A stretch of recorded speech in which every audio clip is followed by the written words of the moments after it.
Hello, everybody. Hello. Hello! We're not streaming, hurrah! We are totally live now. Totally. Totally live? Like totally?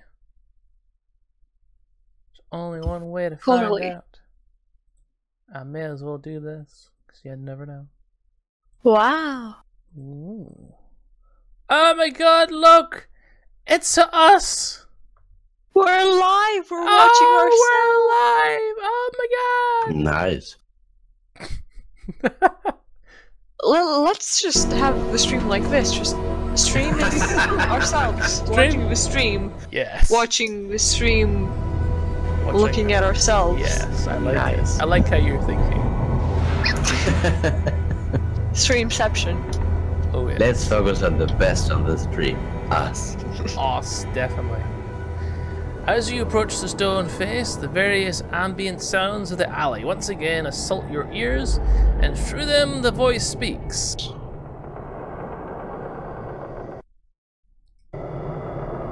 You have returned. I have reversed the repairs as you have asked. Yes, all is in order. I am grateful. Again, the wind begins to blow around you, this time with fierce intensity. The omnipresent sounds of the alley begin to increase in volume until the soft murmur of the voice is nearly drowned out by the ensuing racket. Now you must go. The vision begins. The way is now open to you. Okay, bye. The stone face before you begins to transform once again, its mass shifting and roiling as you look on. The entire wall seems to melt before your eyes, exposing a narrow passageway beyond. The ground underfoot suddenly begins to rock violently, and the soft sighing of the wind intensifies to a more urgent, almost human-like moaning. You can hear the sounds of crashing stones and snapping birds all around you as you dash into the passageway. Look at the experience we just got, though. Yeah. Quite a lot. Cutscene.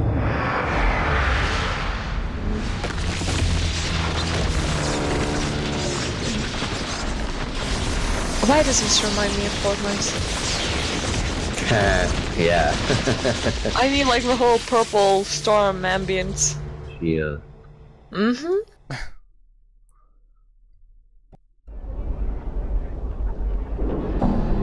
Oh, new world. Yeah, sir, you look like you've been interested in some fine clothes. Where are you going, Brie? Causing trouble. Is this the one? It's just called, isn't it? That's what he wants to grab it. Right? Did they just take Morty? They Yep. just took him. He has been abducted. Oh, he dropped Just all. fucking took him! They They dropped. took Morty! They dropped all his stuff though. Did they only need him? They What? took him a little bit to expose all his items on the floor, and then they went with him. I'll How did expose. he even carry him anyway? I'll expose all your items. Yes. Damn. All your items now. Mom, don't look at my secret stash! My stash. I'll take the head for no reason. Mustache. A mustache? Take the intestines back. I don't need the key anymore. Or the note. Can somebody even explain how Morty even carries his stuff? Just like any Don't other ask. party member. Don't ask. In his mouth. Stop my. So every time he starts talking, he spills everything on Yeah. the ground and goes.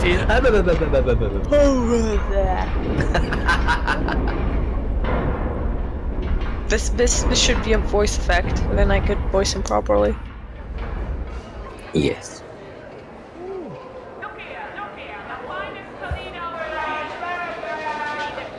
Look at all those workers. Work. Yep, I might just invade you from behind.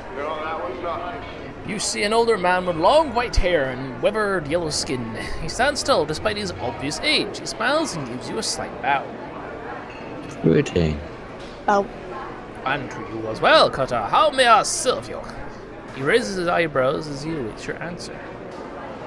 I have some question. Forgive me, Cutter, but I sell items of a magical nature, not information. If it's information you need, then you must acquire it elsewhere. Okay, then give me some spells. Forgive me, Cutter, I only sell magical items. You should talk to Cinder. The stall is over by the furnace towards the exit. Last time I checked, magical spells are magical. Well, whatever. Show me whatever you have. Magical item. Isn't that? Oh well. Okay. Don't have Magnus shield. The bracelet, armor class 4. Alex oddities. Or a spider bracelet. In actuality, this is a living spider, not jewelry. However, Attached. you can only use it if you're a thief, so...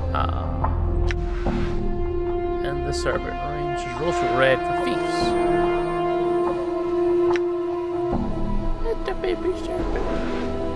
Ring of the Traveler.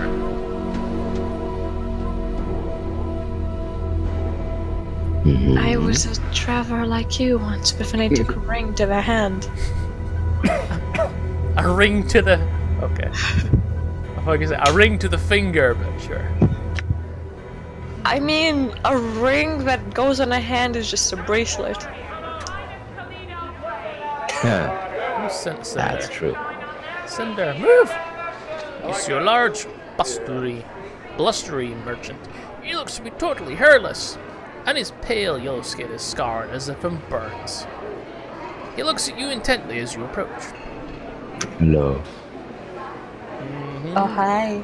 Oh, greetings, I'm Cinder. I heard about ya. You'd be the scared, clueless fella to be going around the woods asking questions. What can I be helping you with? I'm scarred, not scared, but sure. I have some questions. I believe to answer your questions. About the shop and where's here that is, I'm no tower, I'm not. Okay, you would be speaking Trout, and that would be interesting. No, Trout. Oops, I confused a bit. I hit a skull and it's been stolen from me. Look, I'm being skull-less. How does that even work? Do you know anyone who would do such a thing? Skull? You mean a skull? I mean, no, skull. Gives you a confused look. I can't see any reason for you to have a skull. Let alone why you come bark would steal from you. Okay, moving on to other questions.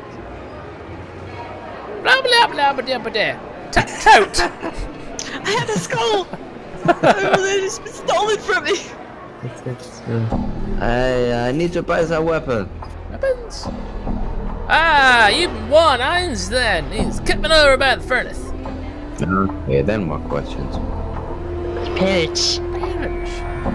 Give me spells. The spells. Ah, I think I can help you. Let me show you my weapons. Never mind. No, yeah. Scroll of strength, knock, blur, and scroll of cone of code. Give me self. That one. Cone trip aired with extreme cold in the caster's hands. It deals 1 to 4 plus 1 points of damage per level of the caster. Oh, I don't think we can even put that in. It's a level 5. I think the highest we can go right now is level 3 or 4. And you couldn't afford it anyway. Yeah. I'm gonna get a ball of lightning. Level 3. You can have up to 4 glowing spheres of lightning when the spell is cast, out up to 3 feet in diameter. The damage depends on the number of balls created.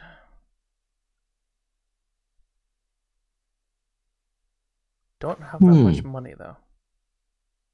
Yeah. We need to get money. Probably can only sell you stuff like nothing. Okay. Probably the equipment guy. What about the bone dagger? Apparently not. Oh, yeah, right. And you have cheese. Let's give him cheese for 0. This is what I think I mentioned before. This spell steals life from the target and transfers it to you.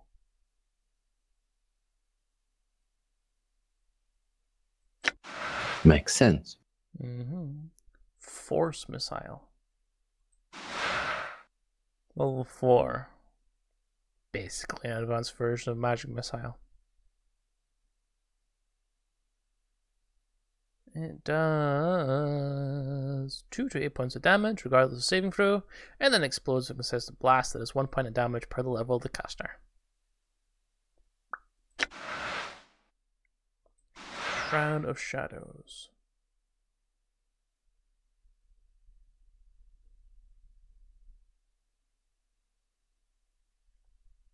It was better if you were plenty of people with you.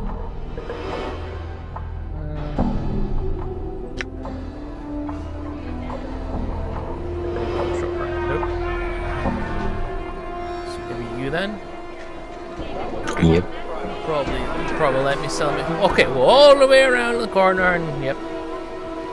See an older man, stern looking, his face a mixture of wrinkles and frown lines. Hi. He gives you a quick, stiff bow. Oh, Clayton to you as well. Ians is my name. What have I needed?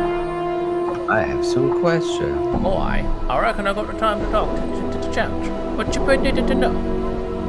I had a skull and it's been stolen from me. Do you know anyone who would do such a thing? Sorry to hear that, Cutter. And if you figure it was stolen, you should go tell the harm. I'm a murderer. Ah, the law, Cutter. Harm and bastards are the law, Aaron Triggle. And if your property is missing, then you should go to them. Do you think the Hamanam can recover the skull? He starts to say something, then stops to think. After a moment, he chuckles. No, Cutter. I'm guessing not. Never mind. I see. I have some other questions. I had a skull that's been stolen from me. You know anyone who would do such a thing? What's this furnace used for? He glances at the furnace and then lowers his voice. Now, the furnace does nothing other than teach me lazy boy responsibility. Boy is always yapping and talking and such. Reckons himself a scholar and don't know the value of real work. And if you have any serious questions, well, you better be to ask than me. Okay, more questions.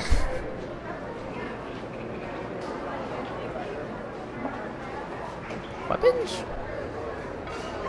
Yes, buy weapons. Buy weapons? Ah, now we can sell some of those I things. want to sell the weapons. Wait. I don't want to set pet Lindum. I'll get rid of this. And I'll get rid of this. Boop.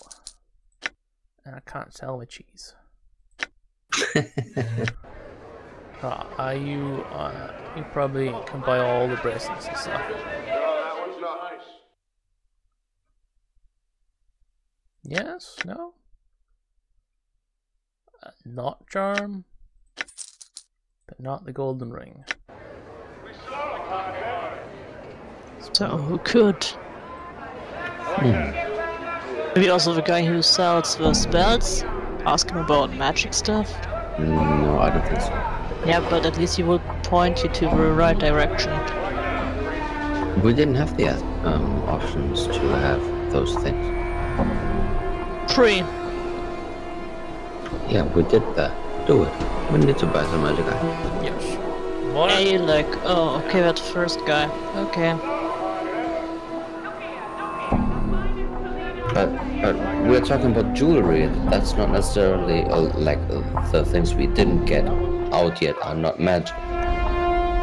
So we need to find someone that sells just normal jewelry. What on earth are you guys? Wait, how are they called? Forp? Zerp? Herb? Zerg, Dirt. Fort, and Fort. Herb and dirt. Brian. Make it. This huge creature stands over 9 feet tall. Rippling muscle supports his massive frame. It seems to be engaged in conversation with 2 similar creatures next to it. Hello.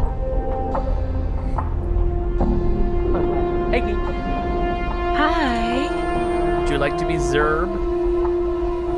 Zerb? What voice should I give to Zerb? You could do something like this. He turns to you. He turns at your greeting and begins to look about. After a moment, he looks down and notices you. A look of confusion crosses his features. What do you want, Zeb? I have some question. He gives you an apologetic look and shakes his head. Zeb, not speak language well. Sir, you talk Thorpe. He gestures to one of the creatures next to him. Okay, thank you.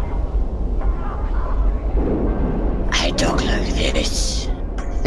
And he talk like this. Let's try Gort next. Can I also be Gort? Sure.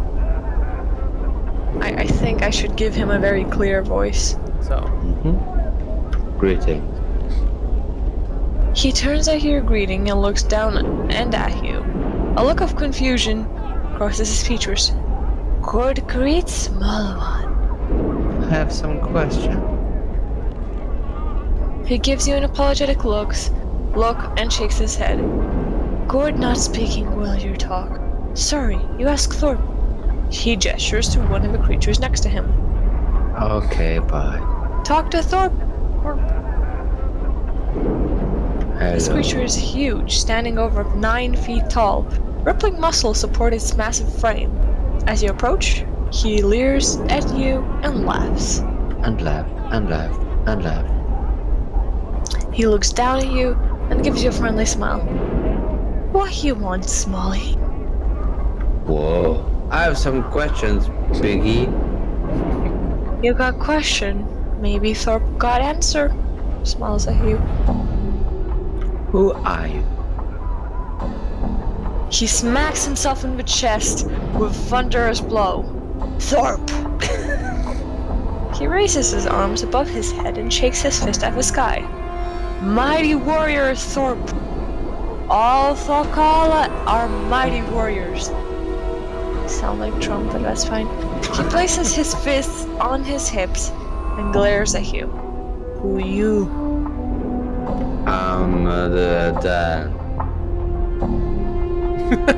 Okay. He thinks for a moment, then nods. That good name for Smalley. Nice ring to it. Thorpe like. I have some question. You got a question? Maybe Thorpe got answer. What are you doing here? He barks at a left. Woof! Smiles at you. Thorpe here with friends. He gestures at the nearby Thokola. We gonna barsh a flying lizard. He lets out a roar and begins to pound his chest with fists of the size of hams? Hands. Use a banana for skill, that's better. A flying lizard? He nods his head and begins to make crawling motions. Lizard, you know, but it fly! He begins to flap his arms like a huge misshapen bird. So eventually, he settles down and looks at you expectantly. You mean a dragon? He snorts and raises his full height. Thorpe good, but he not that good. Someday, Thorpe want to bash dragon. He stares off into the distance with a longing expression and sighs. But this not that day. If it's not a dragon you're talking about, then what is it? Thorpe not remember what Santia call it. He pauses to think. It lizard. Tall as Thorpe. Walk on back legs. Got wings, got claws. Red in color. Think she say they called Abishai? He pauses and shrugs. I've heard about something called an Abishai. Is that what you mean? His eyes light up and he gives you a joyful smile as he nods his head. Yes! Abishai, flying lizard. Thorpe and friends barsh real good. Oh wait, that's still him. Thorpe and friends barsh real good. Thorpe be warrior of stature and signed to accept apology.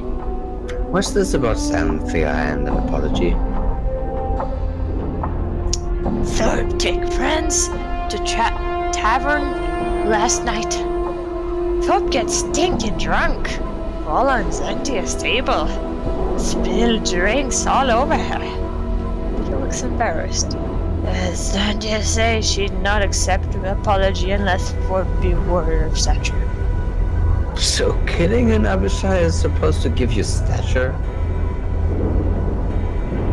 He shrugs. Xanthia say so. Thorpe not know. Good boy. I see. I have some more questions. You got fresh here. Thorpe got answer. He smiles at you. Answer. What can you tell me about this war? He stares at you for a moment, then shrugs. Thorpe not know. Thorpe near here.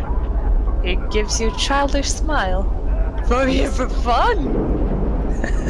Yes, you're to go to Barsh and Abishai. He smiles and nods at you enthusiastically. That's right. Thorpe and friends barsh. Nice. We have no more questions, right? I think that was the last one. Guess not. Yeah. Okay, I have to go now. Have fun. Bye. Barsh. Barsh. Lord Byron. Okay. You see a well-dressed, middle-aged man. He seems to be scanning the crowd with a practiced eye. You know, as you approach, it gives you a quick once-over. Hello. Oh, Chris is a well-dressed middle-aged man, I see. He smiles at you, gives a barely perceptible nod. I am Byron Pickett, moneylender. May I help you? Lender? He nods again. Yes, I cater to the needs of merchants. Want to start a business? Keep one afloat that's down in its luck, or perhaps expand a business. In either case, you come to me for the funds. He looks you up and down. I doubt that you are a merchant, sir, so what can I do for you? Questions? Because we're not a merchant. Yeah, I have some questions. Very well, make it quick. 2. We're missing a skull. My skull is gone! Look at me, my skull is I'm all gone. limpy. No. Shakes his head. Really? I can assure you that your skull is beyond recovery. Forget it. Find a replacement. Where do I get a skull replacement? Thank you. I must be going farewell. Why? Because it is likely that your skull is in the possession of the Master of the Bones, Loafer. If that is indeed the case, then it is gone. He shrugs. Where can I find this Lothar? Thank you very well. Pauses for a moment. I have reasons, quite good ones I can assure you, not to point anyone toward Loafer. Now pike it, sod. Turns away. Okay, at least we have a name. We need to find this Lothar guy. Maybe we ask Xanthia? She's standing north of the 3 orcs. Yeah. Oh, that's the girl who got drink spilled all over her. Yes. Sonia? Yeah, why not? You see a pretty young woman in fine clothes. Her skin lacks the usual yellow tint of the inhabitants of this ward. She appears to be watching 3 nearby creatures with interest. Into big guys? Hi. She turns to face to you and she turns to face you and an annoyed look crosses it.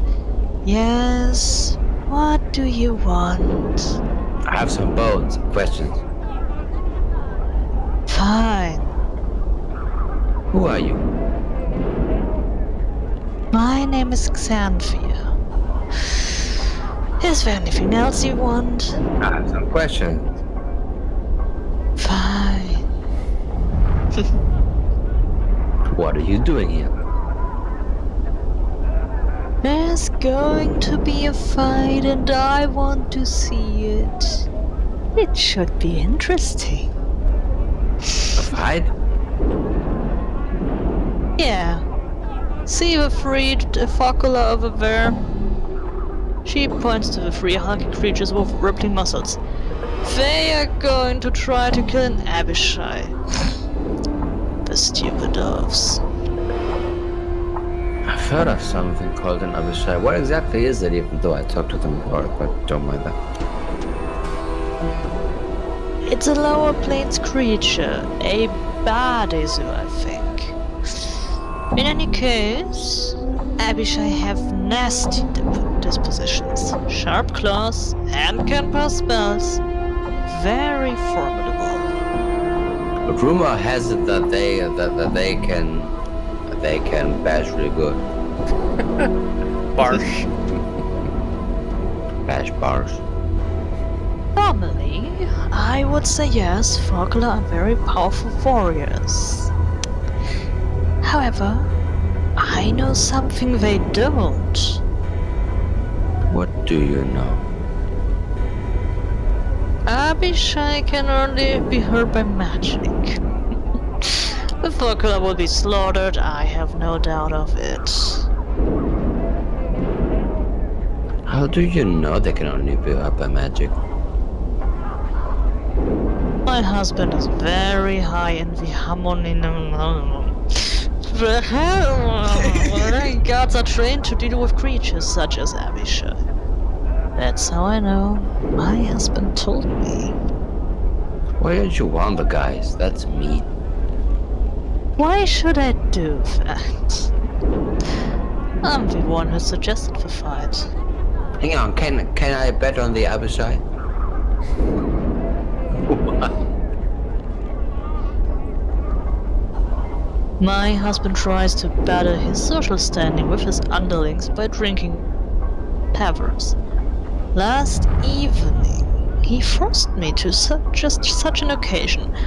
Those three oaths were there, boasting of their prowess as warriors. It was obvious they were in a drunken stupor. When they decided to leave, one of them tripped and fell into the table I was sitting at. Go on. Most of the drinks at the table spilled into my lap and ruined a very expensive evening gown. So, while the critter was trying to apologize, I whispered to him that I only accepted the apology of a warrior of stature.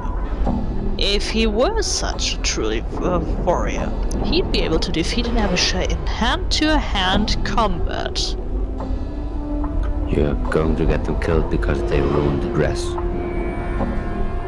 Yeah, bitch. You obviously do not understand the intricacies behind the situation. I was embarrassed and humiliated in front of my husband and his underlings. I see. I have some questions. Fine. Free. Did we do the two? Yeah, we did it. What can you tell me about this one? Nothing. Were it not for the fight, I would be caught dead here. Okay, have fun. We have Sebastian. Could you tell them? Yeah. They seem like fun guys. Yeah, I like them. Thor. Yes. I have some questions. He gives you a friendly laugh as you approach the smelly back. You want some of Thorpe? You want Can I get an X? Oh boy. Oh yes. Oh yes, I do. You got a question? Maybe Thorpe got answer. He smiles at you. I told to Zanjian, she said that she's going to fight an Abishai. He smiles and nods at you enthusiastically. That's right. Open friends, bash! I've learned that an Abishai can only be hurt by magic weapons. It's just a tip. He gives you a worried look. Need magic? How do you know? I've asked around. It's what people tell me. Thorpe not have magic. Friends not have magic. We'd die if we brought Shabashai. He sighs. Thorpe not be warrior of stature. Xanthia not accept apology. You were willing to risk your life for the honor of a lady, Thorpe. Only a warrior of stature would do that. He stares at you blankly for a moment, and then a huge smile appears on his face. Really? Thorpe and his friends now have stature? Yes. Consider Xanthio's honor to be satisfied and the apology accepted. Perhaps thank you. You saved life. You saved life of friends. He turns to the other Focula and speaks to them hurriedly. After a moment, all three bow to you and catch hands, and each hands you a pouch of coins. Thank you. He smiles. You good friend. You deserve it. I better be going. Bye. Bye, Smalley. Level up. Oh, All of your friends have leveled up. one character point. It was originally... Yes, it was originally intelligence. We did want to go for Constitution, but we had something that did push this then in, like, indirectly, right? Mm-hmm. What about more charisma? What about the wisdom thing, so we get more of our memories back? Oh, I see. Helps you recall memories and gives you a bonus to experience. Yeah. Exceptional. Right. Yeah. Mm-hmm. Iggy, Hmm? what do you think? Wisdom or charisma? Charisma. How about charisma? Charisma makes you more friendly. Talkative. Yeah. Ability to lead. Or wisdom. The high wisdom helps you recall memories and gives you a bonus to experience points. Like, bonus experience points will earn us more because it gets us more each time. And so if we do this around, we basically lose the max experience we could get. So let's do charisma next time. Sure thing. Someone write this down somewhere. Write it down. No Write it. And you. There we go. I don't think his weapon has changed. Oh yeah, okay. Sebastian. He looks suspicious. Why is everyone old? You see an older man in elegant robes. He has bright eyes and a warm smile. He gives you a slight bow as you approach. Good day, Cutter. I'm Sebastian. How may I help you? Give me some of your stuff. Ignore me, man. Greetings to you, well, Cutter. He stops at mid-sentence and he notices your scars. You see his eyes travel along them and his eyebrows arch in surprise. He returns his gaze to you. I was about to ask what I could do for you, but there's no need. I think I see why you came to see me, Cutter.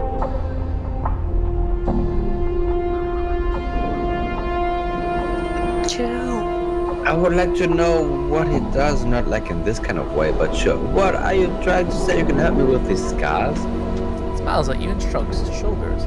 Perhaps, Cutter, perhaps. He leans forward and begins to examine your scars carefully. He runs a finger along several of them, mumbling to himself. Finally, he looks up to you.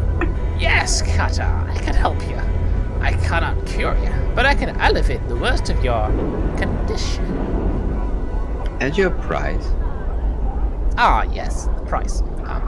You get the impression that you're being weighed somehow. He seems to come to some sort of decision. I have a job that I think you could perform. Go on. I have signed a contract with a certain creature. I am no longer able to fill a contract myself. It is beyond my abilities.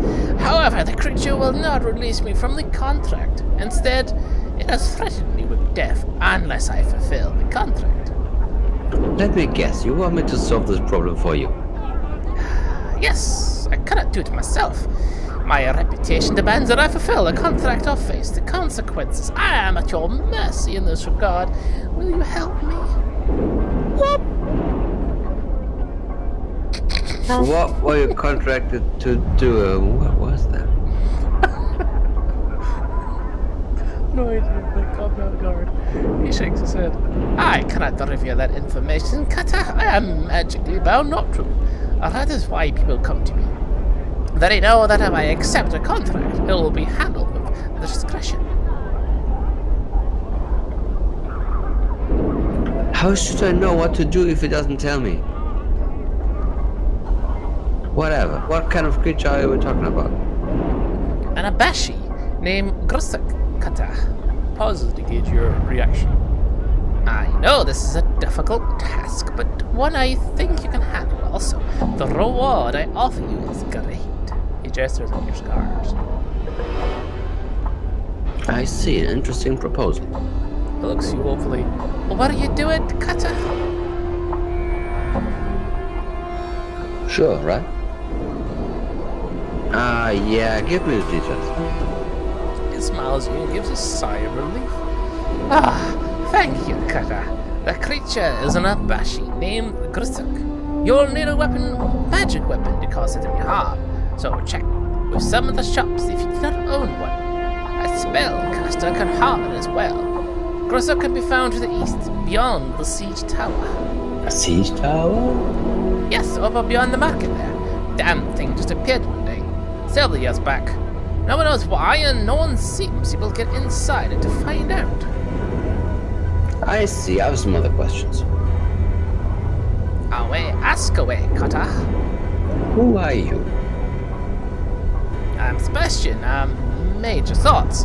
I do contract works for those who can beat my price. You hesitate to use the word mage. Why? Yes, I am not a mage, Kata, but I can perform the art in my own way. I have forsaken the normal studies of magic and followed my own path. It is easier to call me a mage than to argue the point. I have more questions. Ask away, Kata. 4. I had a talking skull and he was kidnapped. Can you help me? My skull is gone. He stares at you for some time before answering. A skull? Well, if I were to hazard a guess, I would say your skull is now in the possession of the Master of Bones, which means you should get yourself another skull, Kata. Where can I find this Master of the Bones? A ruin house somewhere in this world leads to his eminence. I know nothing more. You can actually see a hint of fear in his eyes. Let us speak of another subject, Kata. Should we press it? I think we should. What can you tell me about the Master of the Bone? He frowns and glances about for a moment. His name is Lofa, and he does not appreciate the attention of others. I know nothing of him, and can answer no questions about him. Let us speak of another subject, Kata. Very well. I have other questions. Ask away, Kata. What is this place? Do you mean this market or this world of Sigil? This wall. This is the lower world, Kata, home of the common people and the industrial side of Sigil. It's not the slums of the hive, yet it holds no splendor such as the lady's ward. Why is it called the lower ward? That depends on your point of view, Kata. The rich say it's because this is the home of the common or lower classes. If you ask those who live here, it's because of the portals and the incident. Incident? Yes, a long time ago, this was known as the Prime Ward. People new to the city were placed here and not allowed access to all of Sigil. There were many other restrictions placed upon them as well. So Burke took offense to that and decided to form a rebellion. It would nowhere, of course, until he made a fascinating discovery. Go on. You see, there are a lot of portals in this area of the city, and most of them open onto the lower planes. Well, that Barmy Burke found a way to open them all at once. He allowed anything that wanted to come through the portals into the city. It became quite bloody. A terrible war ensued. Anyway, that's why this is known as the Lower Ward, because of the portals. Sebastian, how did this person open all the gates? He used an item that he either had commissioned or made himself. What was it called? Ah, I remember. The Shadow Throttle Key. When you mention the key, you begin to feel dizzy. The world around you freezes, and everything turns grey. You sense a past memory trying to force its way into your consciousness. Relax. The world around you fades, and you find yourself in the darkened streets of Sigil. Your heart is pounding, trying to break free from your chest. Your breath comes in ragged gasps. You've been running for hours, it seems, and yet you cannot stop. You turn a corner and enter an alley, finally slowing your flight. You feel your strength fade as you lean against a nearby wall and try to catch your breath. You become aware of something hard pressed in the palm of your hand. Glancing down, you open your clenched fist to stare at the gem embedded in the flesh. Continue. Your body sags towards the wall until your forehead touches its cold, damp surface. Your eyes close and you force yourself to take slow, deep breaths. Just as you feel your strength returning, you hear a faint sound and instantly snap to full awareness. You turn to look toward the alley mouth. Continue. At first, you see nothing, just ghost visions caused by the shadows of the night. You're about to turn away when a slight movement catches your eye. Slowly, a female form glides around the corner, pauses, and then turns to face you. Your eyes travel from her slender waist toward her full bosom, and then her blade in the shrouded face. Even in the darkness, you can see her cold, motionless eyes. The memory fades, and your normal vision returns. You are standing before Sebastian in the market. He is looking at you with some concern, but this passes when he sees that you are alright. But I lost you there for a moment there, Kata. What became of the Shadow Sorcerer key? No one knows. The key has been lost for some time now. Many believe the Lady of Pain took the key to prevent it ever being used again. So what was the outcome of the rebellion? Thanks for a moment. Well, everyone except the leader was given pages in the dead book. The leader and the creatures just up and vanished one day. Surely a lady's work. The survivors fled the ward. The fumes of the floor lanes had polluted the air, you see. Anyway, the ward remained deserted until the foundry was eventually built. What can you tell me about the foundry? It is the home of the Goldsmen, Kota. If you have any questions regarding them, I suggest you go to the foundry to ask them. I think we're done, right? I must go now. Bye-bye. So to the east behind the tower.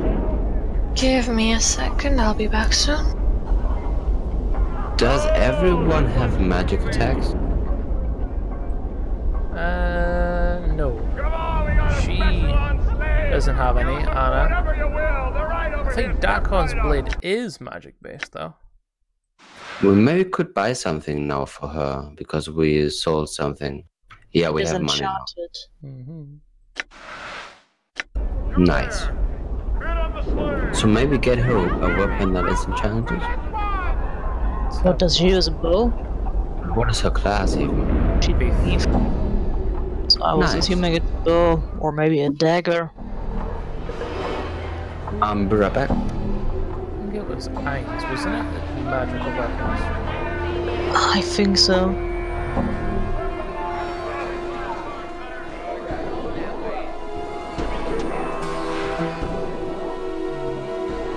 Nope. What do you? Magic punch daggers. Oh, look how close I am to buying that thing. Really not. Oh, you need a jeweler. Needle and thread. How much does that heal? 6. That's a lot. Jar. 2 to 8. Increases armor. I suppose I could sell. I don't know. Adder's tier. Infinite recall. Lure skill set to 100. I have 6 of these. So does that mean I sell all of them? Well, is 80 per or 80 v amount? Oh no, there we go.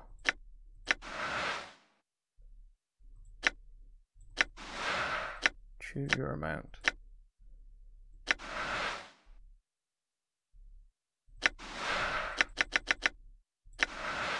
One. So it's 80 per one then. Oh, okay. So if I go, there we go. So now I can get her magic punch daggers.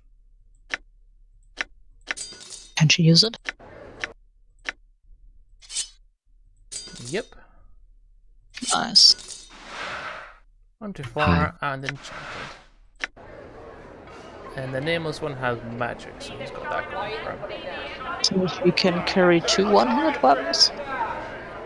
Hmm? Can she carry 2 one-handed weapons, or is it limited to one of those? Punch dagger. No, it's just that one. Okay, so But limited. our default comes out.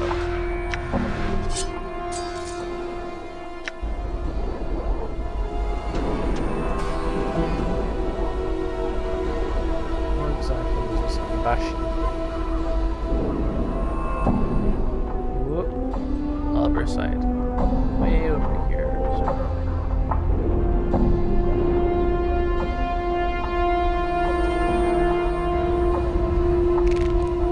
A lot of people, a lot of names. I'm trying to be mine! Get your slave over here! That looks like slavery auction on the left. Oh, you have to kill that guy. He's green. Wait, talk to him?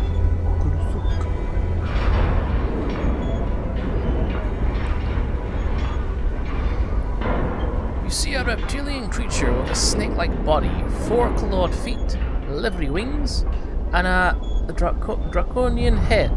The scales covering its body are a mild shade of green. The creature stands upright on its hind legs, balancing with its prehensile tail. As you approach, its eyes narrow to slits, and it begins to hiss. The air around the creature begins to radiate heat, and its scales take on a pale sheen. It gives you a hungry look, and appears ready to strike. Suddenly, it releases a flurry of hisses, and it relaxes its stance a bit.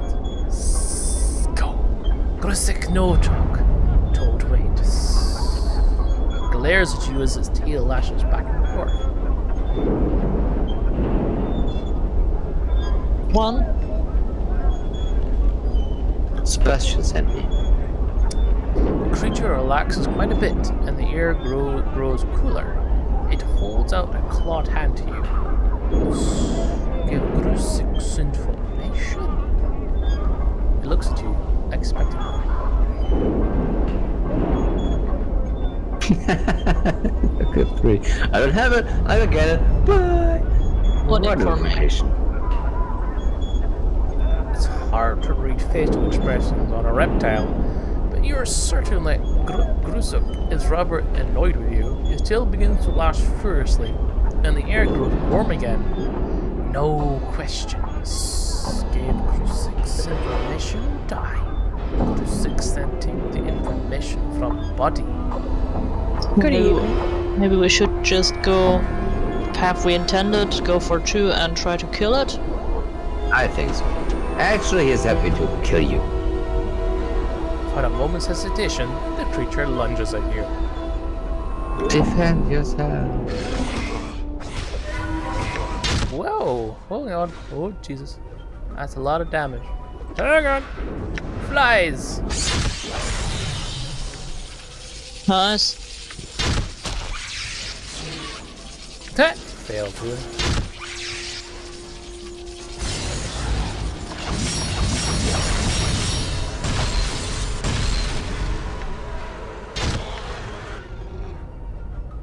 Okay. That was relatively easy.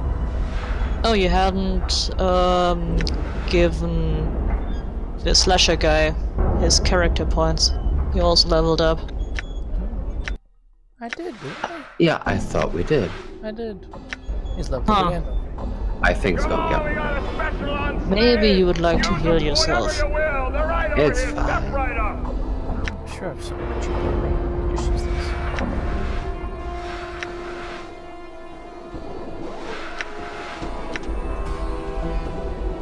Sebastian.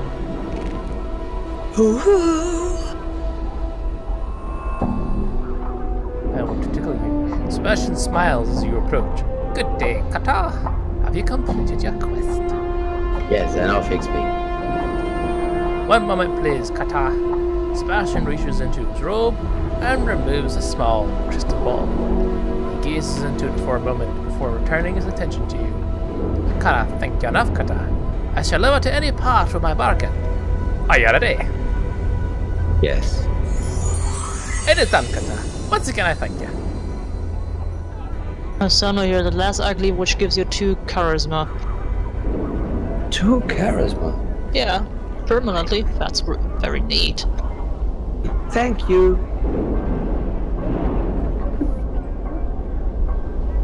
So what else?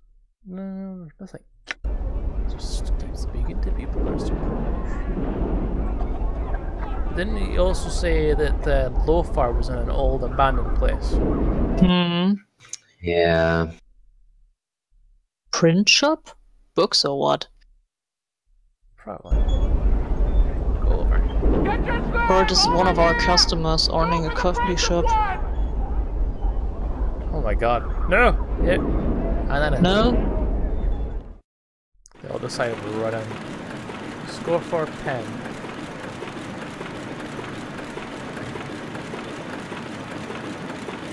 Okay, bye! I want to speak to you the same way. You see a thin, stooped man perched over a desk, scribbling on a piece of paper. His hair is thinning and drab, drawn back into a ponytail, and thin spectacles adorn his hooked nose. His age could be anywhere from his early 20s to his late 40s. He doesn't look up at you as you approach. What do you want? Make it quick. I'm missing a skull. Skull! That's how it looks from where I'm standing too.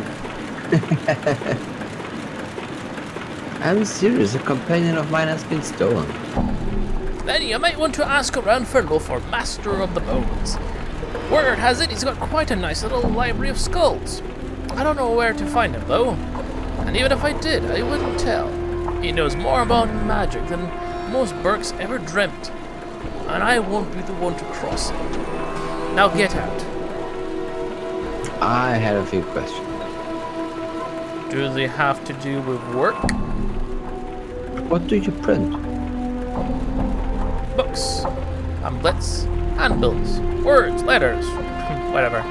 Though I don't do racy prints. I don't fulfill any perversions you might want, nor do I care to ask. I had a few questions. Do they have to do with work? What is this place? He looks at you sharply, seizing the screeching of his pen. Are you entirely dim? It's a printing shop. I print things here. Look around you. I print. What do you print? Just literally asked this. Books, pamphlets, handbills, works, letters, whatever. Though I don't do racy prints, and I won't fulfill any perversions you might want, nor do I care to ask.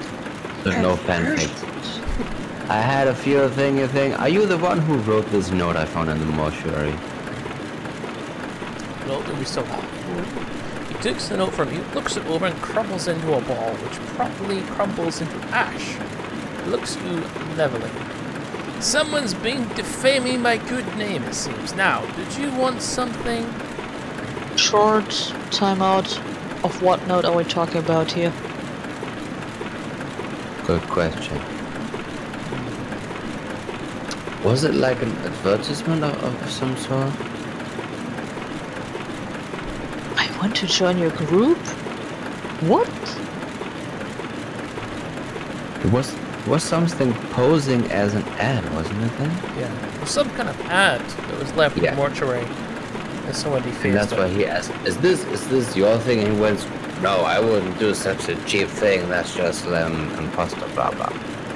That's what I understood from it.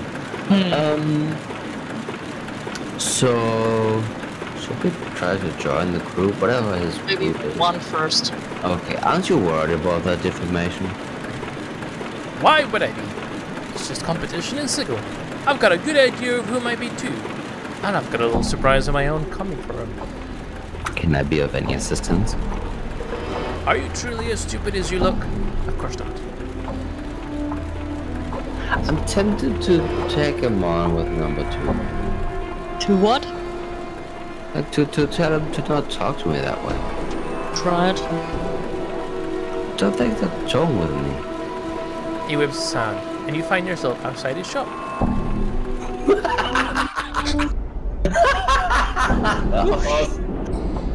Okay. He knows what he's doing.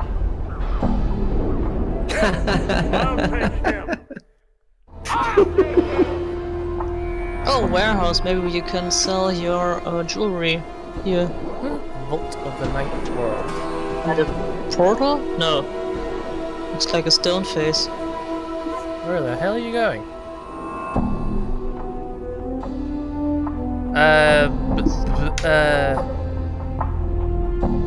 Welcome to the vaults of the Ninth World! How may I serve you in this fine day, Siglian? What are you? I am the voice of the vault of the Ninth World.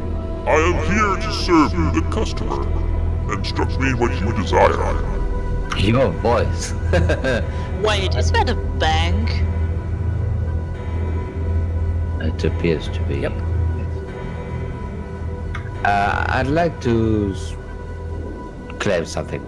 You have nothing. And what is it you were looking for exactly? I was lost looking my skull. for a large bag of coins. We have a bag of coins like the one you described, sir. I'll just need to find out one thing from you. How much was in it? That's funny. Go for one. 1,123 coins, I think. Here you go, sir. Thanks for storing your goods at Vault of the Ninth World. Can I get you anything else? Oh yeah, answer a few questions for me. That's awesome. Of course. What can I do for you? That's great. Why is this place called the Vault of the Ninth World? Frankly, I have no idea. I think the owners thought that it would be a clever name or something. Is this place really as big as a world? No, it's just a marketing exaggeration. There's a lot of space here, but not that much. That's awesome. Should we try to store something? Do we have to store anything? Well, the question is, if we don't get to sell off the jewelry that we don't need anymore, maybe it would be a good idea, unless it costs something. Yeah, try it. Let's, I'd like to store something. I'm sorry.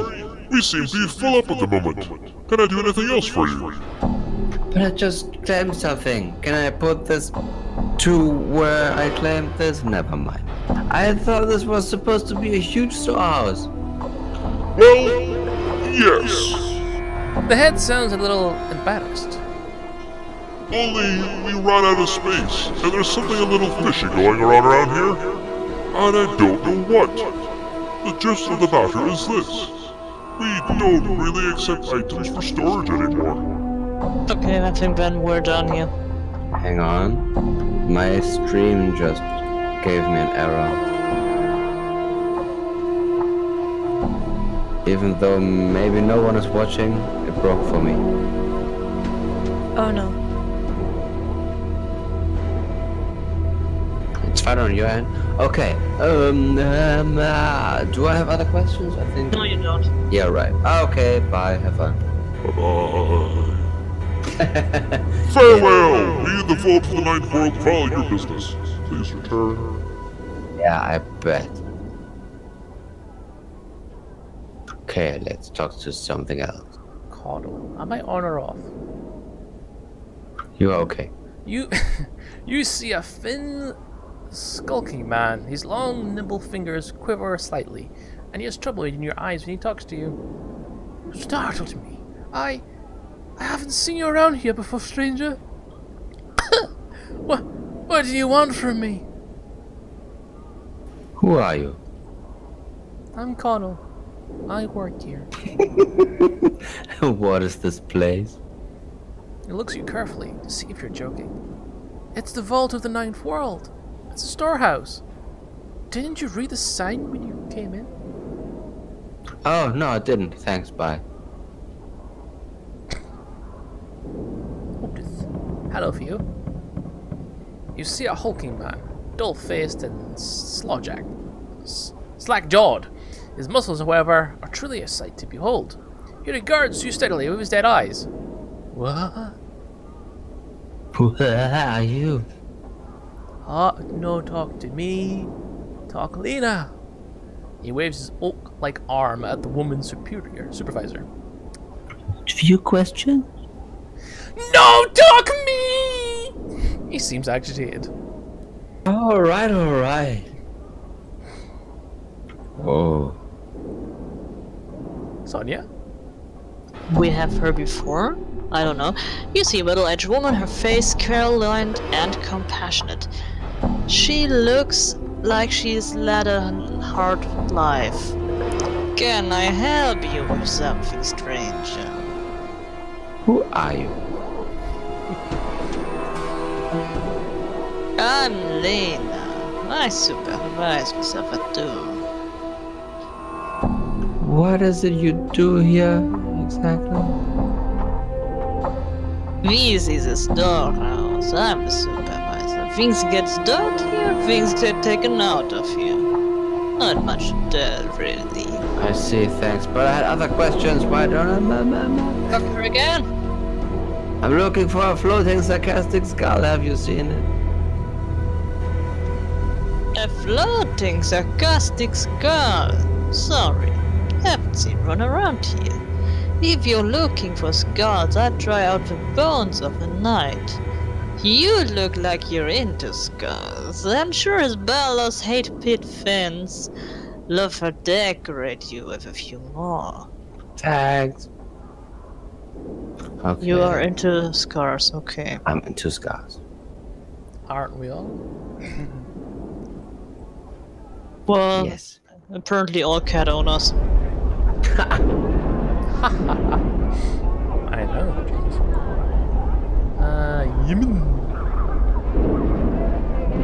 This man is rough, leathery skin with a pale yellow cast and gaunt features. His face is angular, his nose is small and highly placed, and his ears taper to points.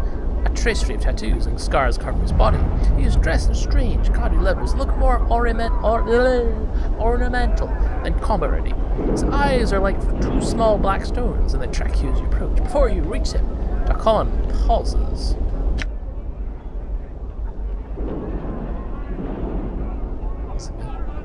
Yes. I would caution you speaking to this Gufyanki. What is a Gufyanki? Gifyanki and Gifzerai were once of common stock. They were slaves and food for the Illithids, mind flayers, who devoured our lives in order to succor their own. One of our ancestors, the warrior queen Gif, led us to victory against the Illithids, and we escaped. We have waged unending war on the mind flayers ever since. However, there was disagreement over the future of our people. On the blasted plains, our leader, Zerafmon, made the pronouncement of 2 skies, and steel was bared. 1 race became 2. 2! It is a rift that cannot be crossed peacefully. We're going to speak to him anyway.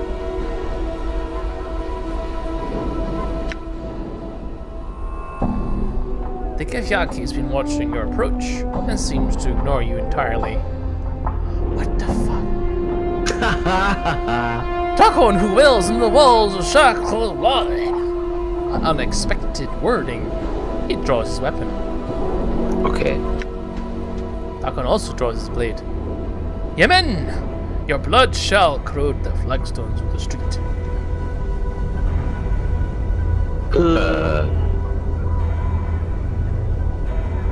Are we a mediator or let we just the 2 of them fight? Let's try to stand between. It's like we've also got to take into consideration the guards are right there. The police. Okay, so we won't attack anyone. But if we go between them, we might like enrage both then. But I would say we should stand between them and go. Stop. In the name of love. Yes.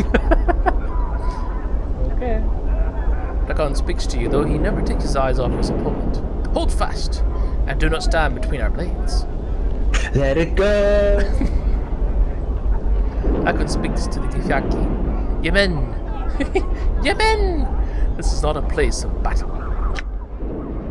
The entire multiverse is our battlefield, dog. There are no sanctuaries. There is no peace.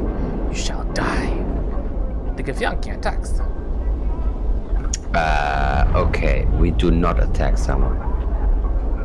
We have to let them fight.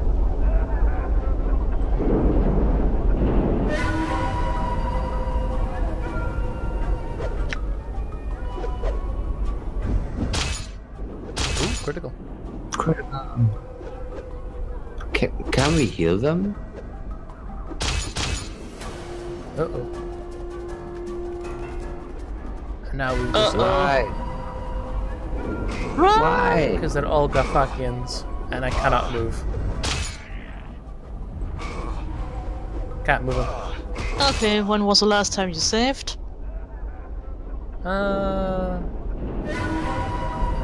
Here, apparently. Hang on. When I was just leaving the warehouse. So... you let them fight and just run away? Or you just don't approach them? Just don't. Nope. Leave me alone. No. Oh wait, you could loot that corpse still. Oh, did you not? Oh, he had a rusty dagger. Oh, how nice. Totally worth it. What's this? Poor quality. I don't think there's anything else down here.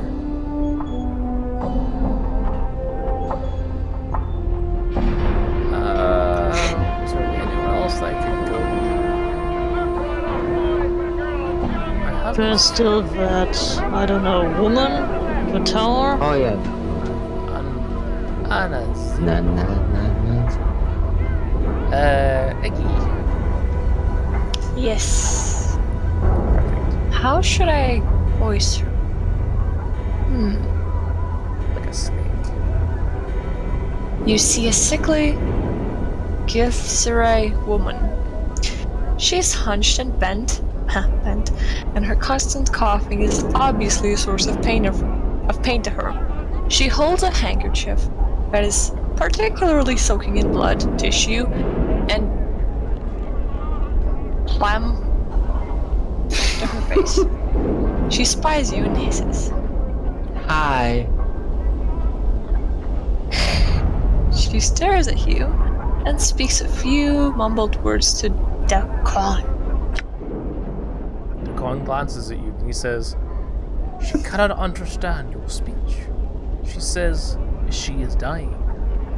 You're dying off. You're dying of. Her name is Anazi. She says she used to work at a meat curing house here until half a month ago when the illness became too much for her to bear. She was abandoned, evicted from our home, and left for dead. Speech pains her, and her illness has crippled much of her mind. She says there is nothing she can give you of value. And?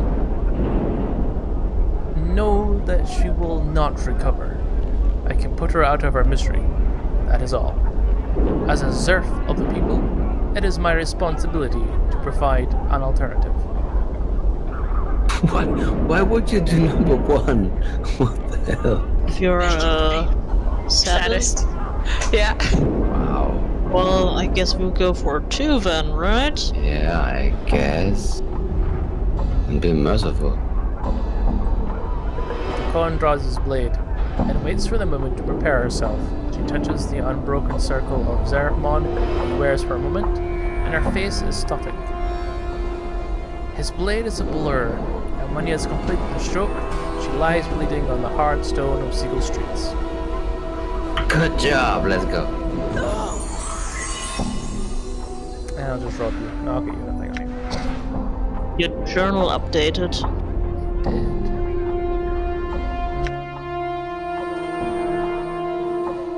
Maybe explore sigil? Yeah, that was there. I allowed Dakon to aid a woman of his people, a sick Girfsarai who had breathed too deeply of the poisonous vapors of the lower ward. You struck her down, yet she seemed grateful. This door's locked. You see a burly, forward-looking guard. State your business, please.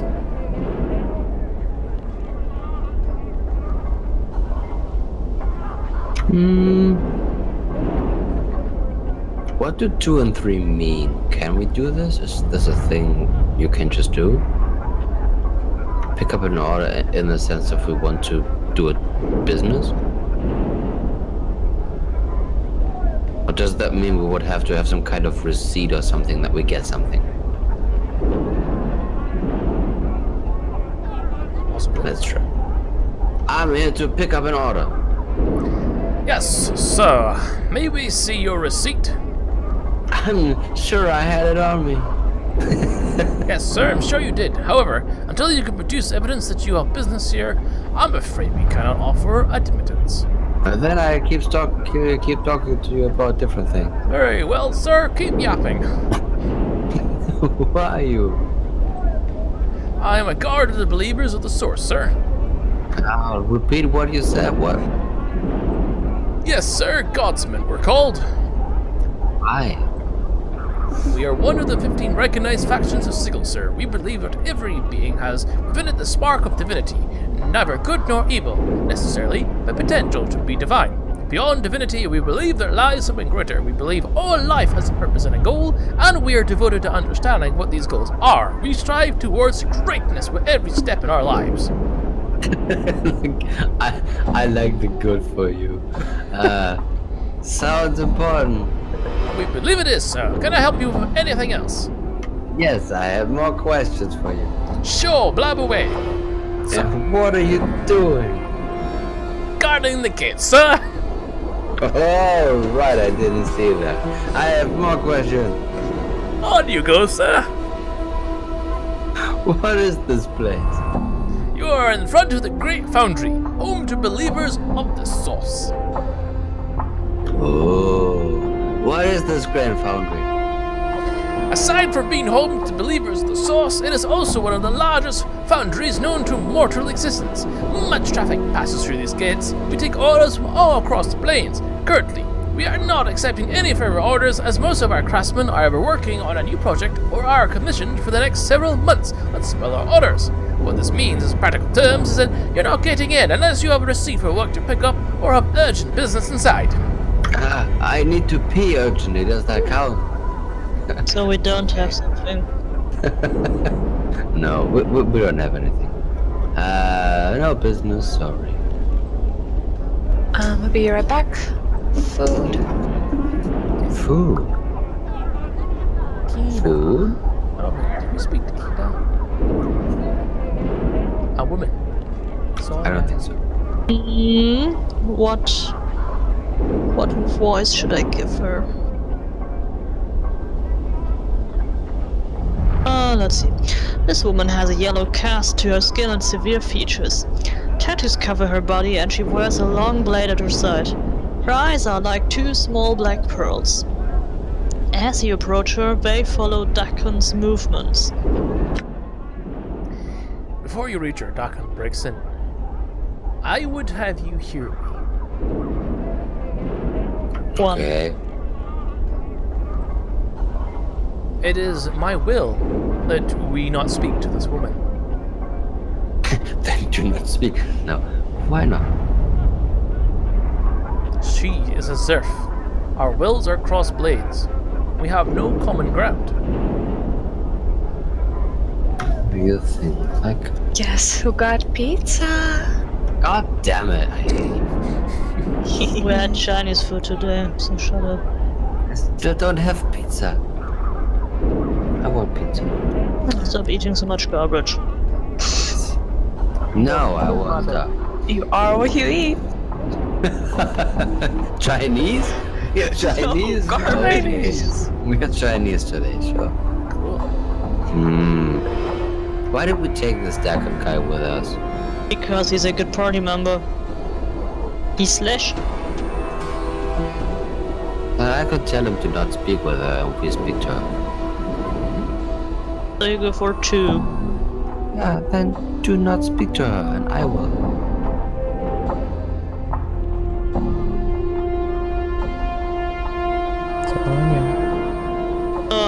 Well, as you approach, he ignores you entirely. Dakon gives her a slight bow, which she ignores entirely. She loses a string of harsh words at Dakon, and he replies in a level tone. This only seems to infuriate her. Wait, What about translating? not now. After another small flurry of conversation, the woman suddenly ceases speaking to Dakon. I will not hear you. You will hear me, human. You're not known to me, but your traffic speak ill of you. Your body is a book written in scars and blood, and you walk in the shadow of a barrier that does not know Zerfimon, and does not know himself. Speak your mind. Hi.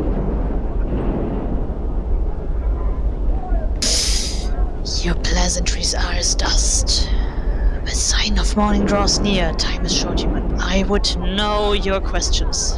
Then it is my will you leave. Can you teach me the Gisteraya language? If the one you travel with cannot be bothered to do so, I shall educate so.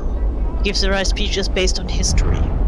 All things become story to us. Metaphor is a powerful tool, an inspiration to heroism for our people, and a deterrent to villainous deeds. Then we speak of Torik's table. We remember that Torik was noted for his hospitality and goodwill.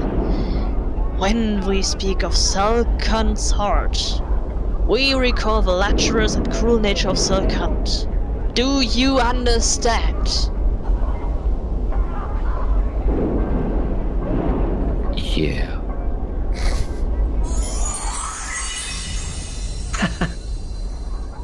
Your education continues. A wise man wrote the Book of the Anarchs. To accuse someone of treason is to remember Vilka's eye. It is said of generous people that their cupboards are bare. Common greetings include Hail Swordringer and Zerkai's kin bow to you, to which one should respond Ego te absolvo, and the traveler is pleased. Your mind is filled with many other such phrases. My mind is filled with nothing right now because I only can think about pizza. I had some more questions. Can I throw something at you? Utterly drowning. Ask and you shall be answered. Can you teach me the way of Zerfimon?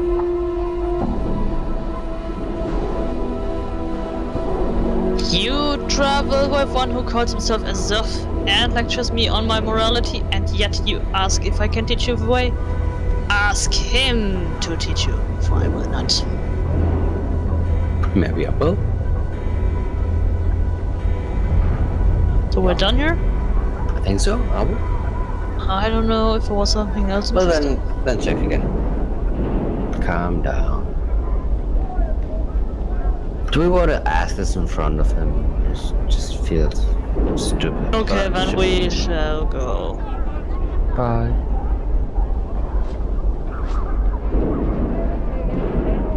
There's another one. Never a black machine. You see a middle-aged man wearing dusty clothes. He does not appear to be in the best of health. His skin is pale yellow, and you see an occasional pulsate along his arms. Hi. Turns and glances at you from behind hollow eyes. His eyes narrow in suspicion as he continues to glance around. What do you want? Oh, damn it. His voice is raspy. I have some questions for you. Sent it to you. What are you bothering me for? I took the part of a tout. You look available. He looks at you and snorts. Oh, look at me, now get! I now don't got the time for this. Turns away. Oh. I don't think you can talk to him. Really can. Buck again, huh? What now? Want to be a warrior? Can you train me in the way?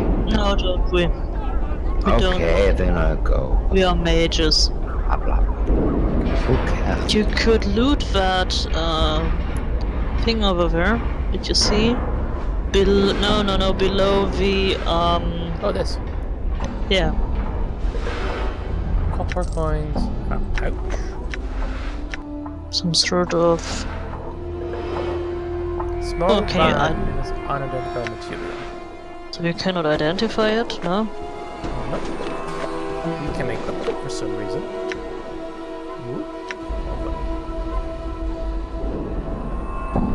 Now I can collect blueberries. Blueberries. Blueberry. Oh, there's one over here. Two actually. Copper. Manages and healing items everywhere. Guilt spur.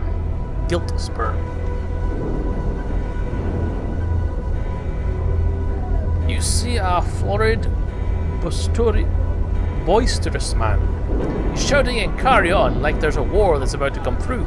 Like he's got something lodged in his intestines. Like, well, like he's too excited about something to talk in a normal tone of voice. His rapid-fire delivery makes it difficult to understand him. You there, sir! You look like you use something. I'm not sure what it is yet, but give me some time. Give me some time, and I'll figure it out on the spot. You need rooms? I got rooms. You need supplies? I got supplies. What are you selling? Stuff. Maybe you can sell your jewelry now? You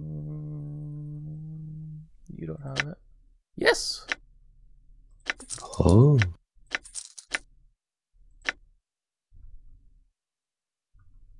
Hammer of quality? Used by fighters. Okay. Cheese! I can't sell can you cheese. sell it? No, apparently we're not. Why would allowed. you need it anyway? This is 0. This is a piece of cheese. This cheese has been laced with a powerful poison. Oh. So it's So we for- take it. Maybe at some point we can replace cheese and then like poison someone. something. Scroll of friends. Make more friends. Scroll of friends.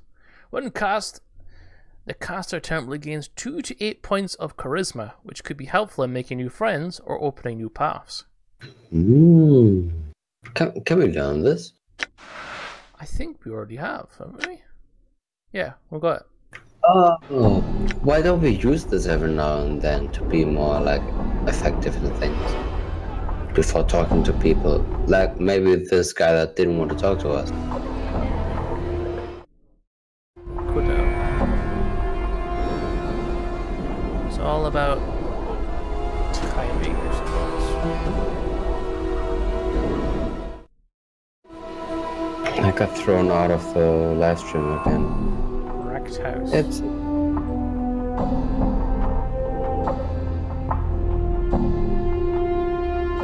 I think this is actually the entrance. To Lofa or what? To Lothar, yes. So we need to do what? Oh. Aggies. I think Aggie was a skull, right? Yes. Aggie is the skulls. Nom nom nom.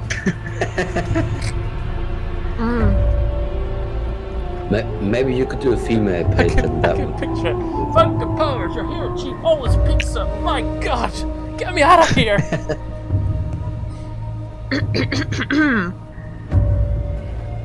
What voice again? Female. What about the twin voice? Like a sarcastic. Like, thank the powers, you're here, Chief. Okay. Thank the powers you're here, Chief. Get me out of here. What are you doing up here? Those Were rat vermin nicked me and brought me here. Come on, boss. We got to get out of here. This place is bad news. Why don't you just float down? Fake news. I can. I've tried. The pizza's too delicious. Come on, get me down here. Before. A flash of light and smoke blinds you for a moment, and a withered old man stands before you. Do I have anything for him? I don't think I do.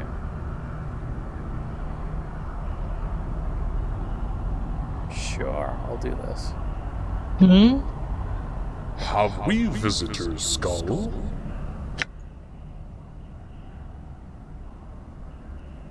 Oh no. What do you whisper seriously to you? Do not offend this blood boss. He's dead book you faster than you can spit. Don't spit the pizza. No. It's Morty in the balcony eating pizza. The old man ignores Morty. Greetings, traveler. Who might you be to enter Loafer's humble saloon without invitation? Yes, thank you. My pardon, sir, but you seem to have something that belongs to me. Yes? What might that be? My friend Morty wound up in your shelf. You want the chattering skull with half the grace and manners of any ordinary creature? Give me a greater skull in return if you wish it back. Lover replies. I do not need to bargain for something that is already mine. Where could I find a greater skull than him? Move aside the divan in the center of the room, and pass through the portal on the eastern wall of the chambers below to the catacombs. The portal will remain active for your return, and the catacombs, many skulls. One of the great value lies within the internet crypts, and someone's knocking on my door. Hang on.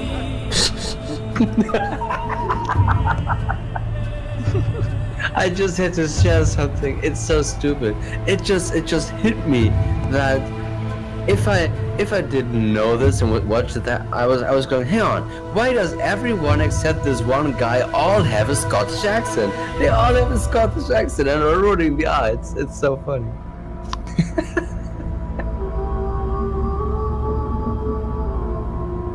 Hello. My sister wanted her to be. It's like, it's right there. It's only you that you're blind. So what happened? You were voicing. When? You interrupted yourself in the middle of that text. In the catacombs, many skulls. Wait, I forget. It's the voice salon. Anyway, bring that skull to me, as my were minions have failed to do, and I will see to it that your friend is returned to you. Perhaps I shall even answer some questions for you. Were we in that tomb? Yeah, we were. Okay, I've been to the tomb you speak of. It is empty.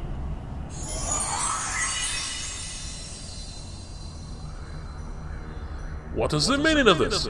Tomb was so well trapped, so defended from scrying magics, that it was a challenge even for me. There must be some explanation for this, and... He draws out his words angrily and slowly. You will provide it to me. Go through the portal in the chambers below and seek the answer.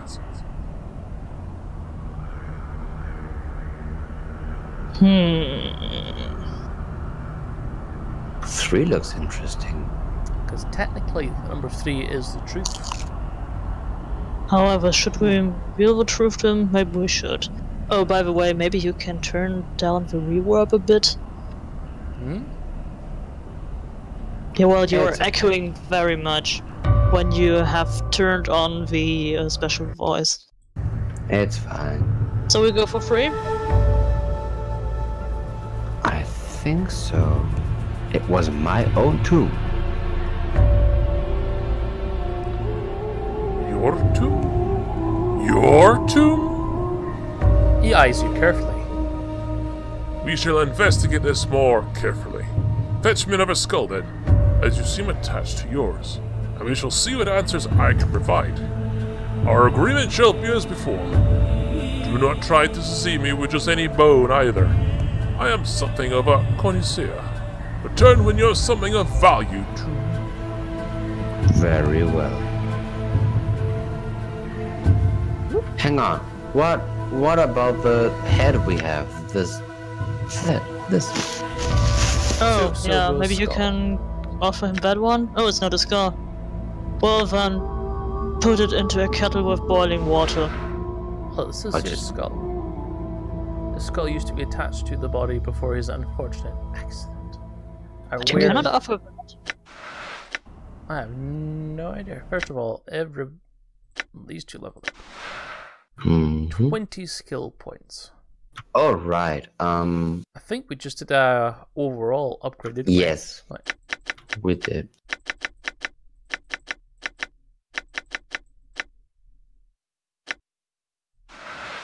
and we have duck on. Don't know. Looks like to check this. No, still 2-9. Maybe you need to equip the skull? Oh, there it is. Here we go. You have I returned, I have- see. And do you have a skull for me? Let me speak first. Sorry. Didn't want to interrupt. I have the skull of Suego, the were-rat Dustman missionary.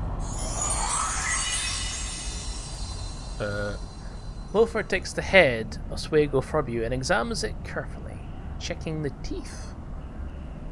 A dustman, mercenary, and spy, eh? This will be satisfactory. His fingers twist through an arcane gesture. Your friend will be waiting for you above ground where you came in. Have your answers from me. I have many questions. Keep it quick, Scarred One. I cannot tarry all day. Why am I immortal? Your mortality, your soul, if you will, that which allows you to live and die, is gone from you. It was stripped from you by magical means, by the Night Hag, Reveal Puzzlewell. Your mortality is the key to your existence. When you find it, you will find your answers. Tell me about this Ravel. Reveal Puzzlewell is an enigma, even among the Night Hags. Some would call her barmy, others say she plays a deeper game than any can see through. She is evil through and through, making the fiends you'll see in the area seem positively divine when compared to her. She's out of the reach of men now, thanks to powers, for she was mazed by the Lady of Pain. Mazed? How do I find her? Mazes are like pocket dimensions, small places between places. To reach one, you need to find a portal and a key. I do not know where the door or the key are. Perhaps you should seek some of your old acquaintances. You have certainly left a trail of them behind. They will find you, no doubt. Pray they mean you well. Perhaps you should visit the Civic Fest Hall. They have many answers there. What did Revel do? She was a maker of toys and puzzles, a solver of problems that didn't need solving. She decided the sickle, the cage, was the largest puzzle box of all, and set herself to undo it, to let in the armies of fiends at her disposal, no doubt, to upset the balance of the city and turn the entire burg into a charnel house. Pray to any power you hold dear, thanks, she did not succeed. I will find her then, and force her to return my mortality. Farewell. Can we Wait, talk but we about have the more other thing? questions. Yeah. You again. What do you want from old Luffer now? I've given you your skull friend any answers. I warn you, I haven't all day to attend to you. I would like some more questions answered. Keep it quick, scarred one. I cannot tarry all day. Why have I lost my memory? It is a side effect of losing your mortality. Oh, we already had that. Ah, come on. Yeah, blah.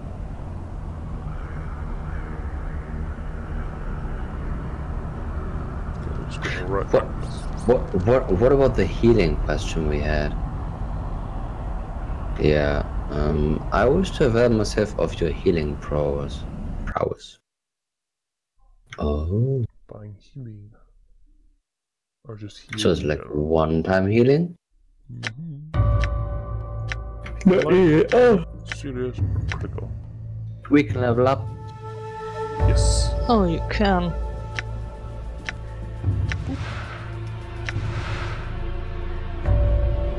And go One or back to two normal characters, voice. right? I forgot. It happens. Even though we gain 2 charisma just by like doing something right, I think that we could up the wisdom because we got 2 charisma by the I increase it at one more stitching together. upgrades. It goes from exceptional to wisdom is of heroic proportions. Heroic, that's what we want to be.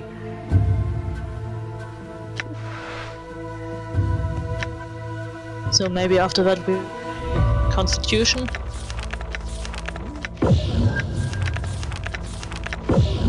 Maybe. Level 4 spells, which I don't have. Maybe we can go buy some.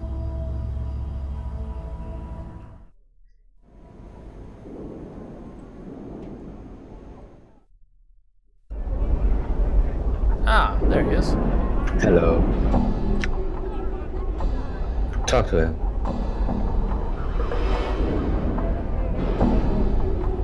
Oh, nothing. Oh, 7. What do you know about the night hag revel? Okay. Yes.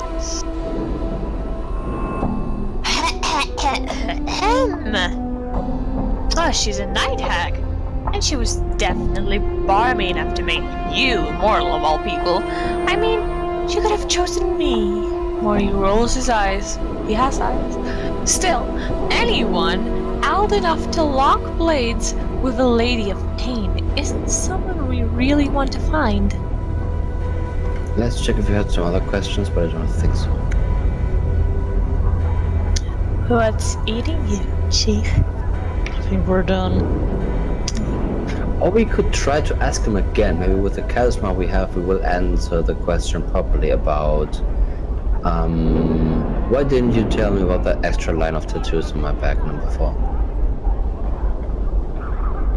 Oh, that bit at the end. Well, I figured it was washed, so I didn't read that line out loud. 1. I doubt it. I mean, you can trust me, right, Chief? Can we?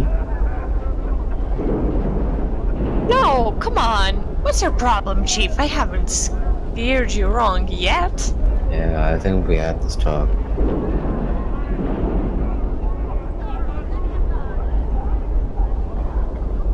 Nothing. I've told you everything. Well, almost everything, but nothing you know dangerous. Right, if there's anything else, I suggest you tell me now.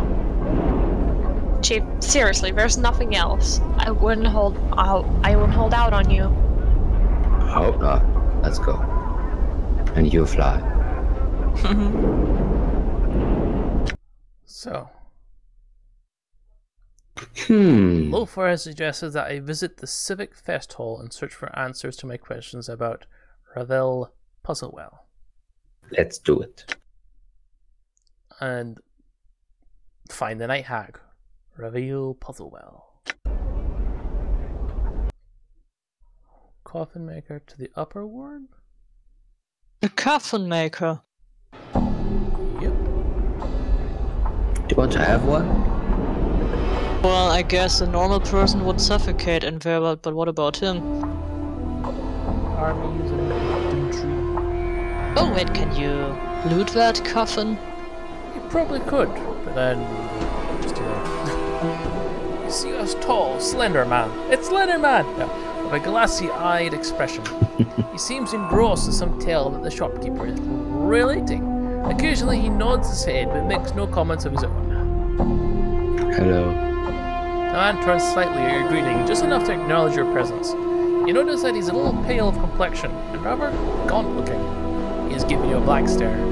The shopkeeper does not seem to notice any of this, and continues with his stream of useless prattle. Are you alright? The man continues to stare at you and slowly nods. You wait for any further response, but he says nothing, only stares. You're about to turn away in frustration when you think you notice a strange, musty odor about the man. Step closer and take a sniff. You lean in and sniff at the man, unsure what you'll find. As you do, a musty odor fills your senses, an odor you recognize from your time in the mortuary. It is the smell of dead flesh preserved by magic. You're a zombie, aren't you? The creature continues to stare at you blankly, slowly, as if with great effort he begins to reply to you. Only your speak with dead power makes him understandable. Yes. I am Dimtree. Why are you here, Dimtree? Dimtree slowly glances at the shopkeeper and makes a feeble gesture toward him. Seeing as it's a sign of interest, the shopkeeper redoubles efforts in telling whatever tale he is relating to the poor creature. Dimtree looks at you again. Hamries. He talks. Hamries never stops. Wanders town. Annoys master. Annoys everyone. Master create Dimtree. Tells Dimtree talk Hamries. Now Hamries stay in shop. Master happy. Town happy. Dimtree sad. Is there anything I can do to help you, Dimtree? The creature pauses, and resumes a slow peach with you. You can almost detect a pleading tone in his voice. Yes. Fine, master. Sebastian. Ask him release me. Please. Turns his attention to Hammies momentarily. Please. Do we have more questions? Maybe we ask why we just don't it ourselves? No, what about one? Oh. The creature gives you a barely perceptible shrug of the shoulders. No, nothing. Dimtree, summoned by master. No darkness, peace, rest, and Hamries, sorry, help you, if could. Okay. So let's seek out Sebastian and ask him to help. Can we not talk to the other guy first? Oh, I didn't think about that. You see a rugged-looking scourge-on man. He turns to you with a wide smile. How are you, Kata? Good to do. Good day to do. He squints at you for a second, then just stretches his hands out to shake yours. Greetings. Hamries at your service. Members of the Harmon, and the fashioner of fine coffins for the recently departed. I think I know you, do I not? Let me see if I can place it. He pauses to think a moment. Sharp with names I was in the Harmon room. Let me tell you, everyone knew everyone on the entire ward.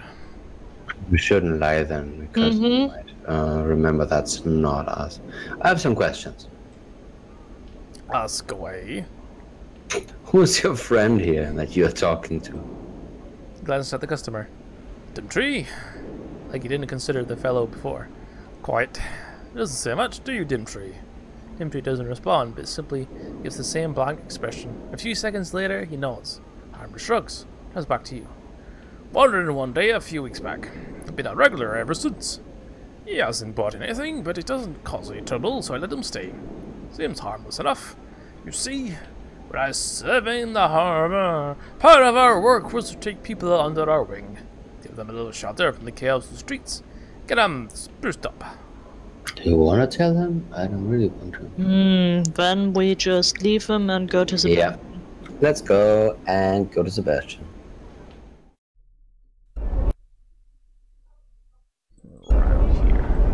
I think I want to get something to eat. Be right back. A pizza. We don't have any. Get some bread and squirt some tomato sauce on it. Pizza! Sebastian smiles at you. And I forgot. A good day, Kata. How may I help you? Wait, we cannot talk to him? Apparently Never not. mind. Then there's no choice than confronting Hamris about his unwilling, I don't know, servant? Patron? Apparently so. Try again.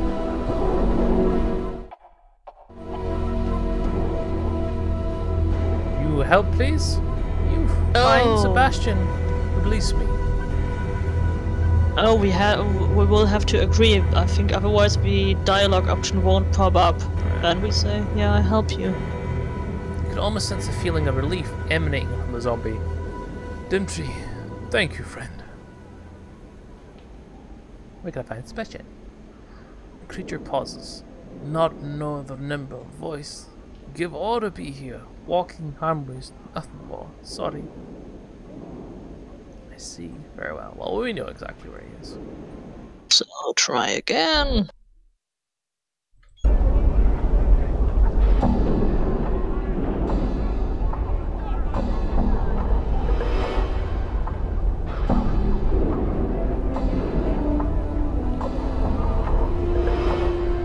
Aha. Good day, Cutter.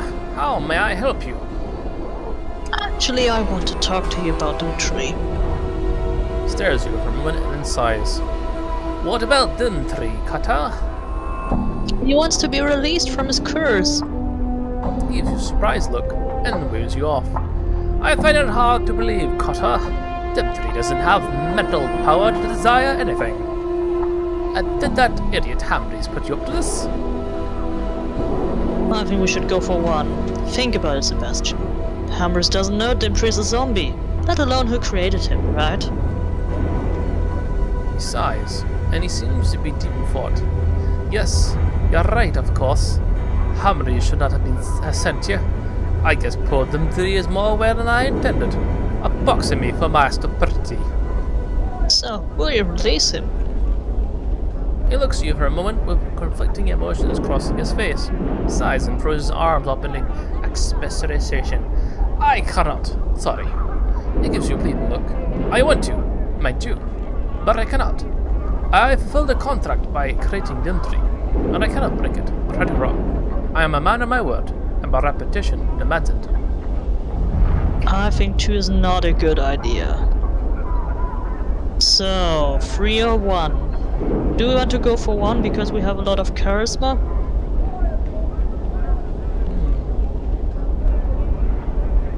What do you think, Eggy?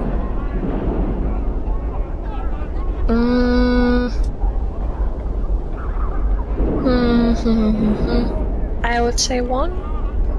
1? Chris, what would you say?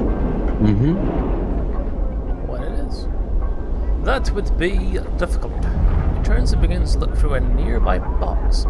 After a moment, he removes a book which he sets out in front of you. First, you'd have to have some magical aptitude. Second, you'd have to be able to properly speak the words you find on page 23 of this book.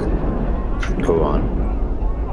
Or last, you'd have to touch Dimitri, just as you feel the power of the words communicate within you. He turns his back on you and rummages through another box.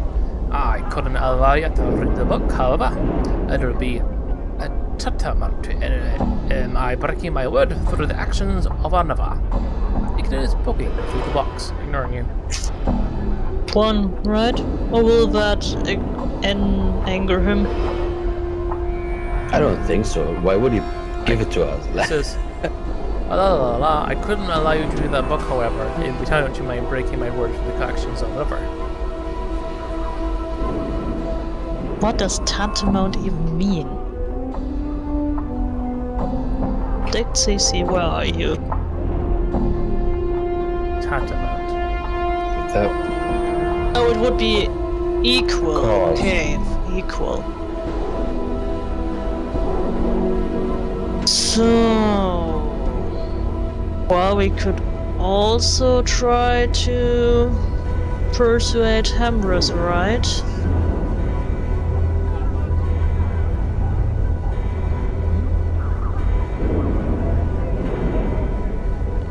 Hamrus, what do you think? No, ignore then. So we should try to persuade Hamrus?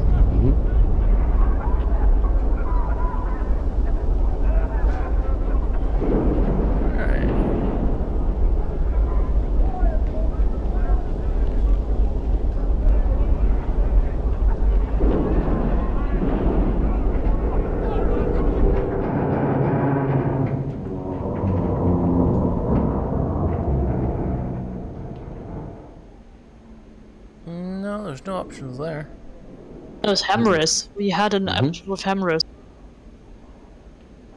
I have some questions. Hello there. Not gonna fuck off yet. Damn. Ask away. 1. Oh, okay. I've read all that. You do know that he's a zombie, don't you? He frowns, glances at Timtree, and back at you. What nonsense are you rattling on about? Timtree's no zombie. Sure, he'd be quiet. He doesn't move much. But it's just because he is a good listener. I hope that punch is like a thing of like a little slap in the direction, and not like an actual punch in the face. Look, Timtree is a zombie. Hamrys looks at you in shock. What in the Hormonian's name are you? You cuff Timtree on the skull hard. He doesn't even blink. Hamry turns red and starts bellowing. You've gone too far. I won't have you striking my customers. I'm placed under arrest by the authority of the Harmonian. He stops and stares in wonder as Timtree still fails to react. He's a zombie. Hamry stares at Timtree in confusion. I wonder how he died. You get the feeling that Hamry just isn't getting it. Just the other day, he seemed quite lively. He hurrums, but once at a loss for words. Well, it looks like old Timtree was in a coffin. Good thing you're up here, that is. What kind of coffin should? It looks like he was going to begin a lecture. Nice. Not really helpful either.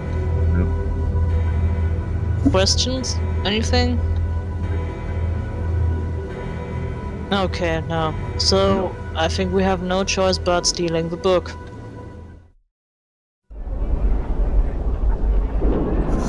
I hope our dialogue option is still available. Yeah, it should be.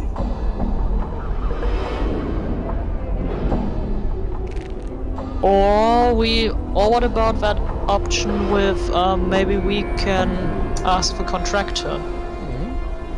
Yep, it's there though. Yeah. I just wanted to compliment you on a job well done.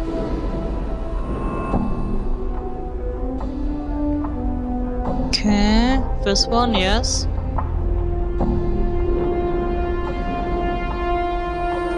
Free is still here. Cool. Who contracted you? Maybe I can get them to agree to this release. Smiles at you. I am magically bound not to reveal such information, Cutter. That is why people come to me. They know that if I accept the contract, it will be handled with discretion. Okay, so we have no choice but grabbing the book.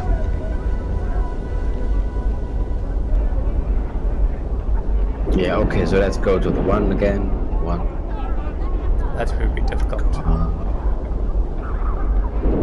So we just read the book.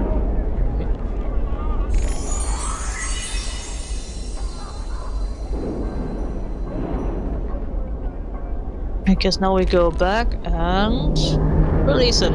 We do a spell thing.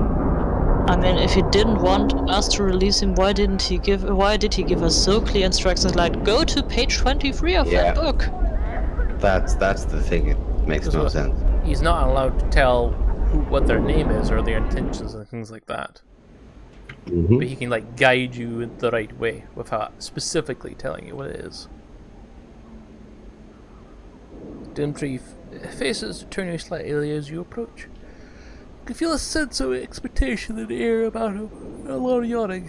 You, a fine master. Dimtree release? Yes, I'll hit you on the head one more time and then you're gone. Please, friend. Speak the words that Sebastian not taught me. You pause to gather your thoughts, and then carefully speak the words Sebastian taught you. You then reach out and touch Dimtree lightly on the forehead. Sleep well. With a sigh, the zombie collapses at your feet. You think you hear a fleeting "Thank you, friend," as he falls to the ground. Okay. That sounded more like a Did you leave money? 4 copper commerce. Nice. We're rich. We're rich now. Oh, should we speak to Hammer's? Yes, let him talk the story to us now. Oh. Okay. Apparently he's dead. Hold on. I've just killed your assistant, patron, whatever he was. An assistant it was just a customer where he was talking to. Let's hear. Copper and bandages. Lenny, who are you? Penny face. You see a feral-looking young man in shoppy clothes. His eyes start about as he scans his surroundings. He notices your approach and begins eyeing you warily. Hi.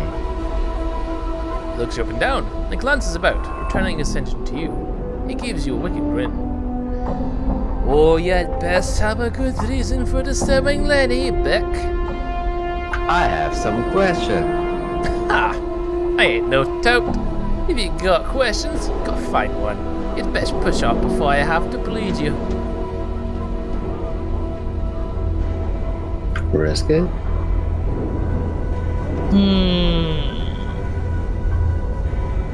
I think we should leave that guy alone. Yeah, Maybe if we hit him, then his friends come to help him. Bye-bye. To the upper ward.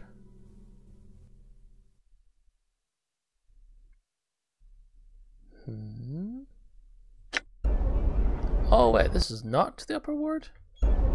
Clearly says it. Lower ward. Oh, to go back up.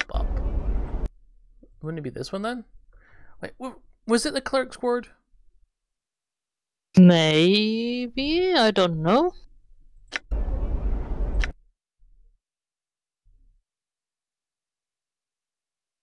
Civic Fest Hall.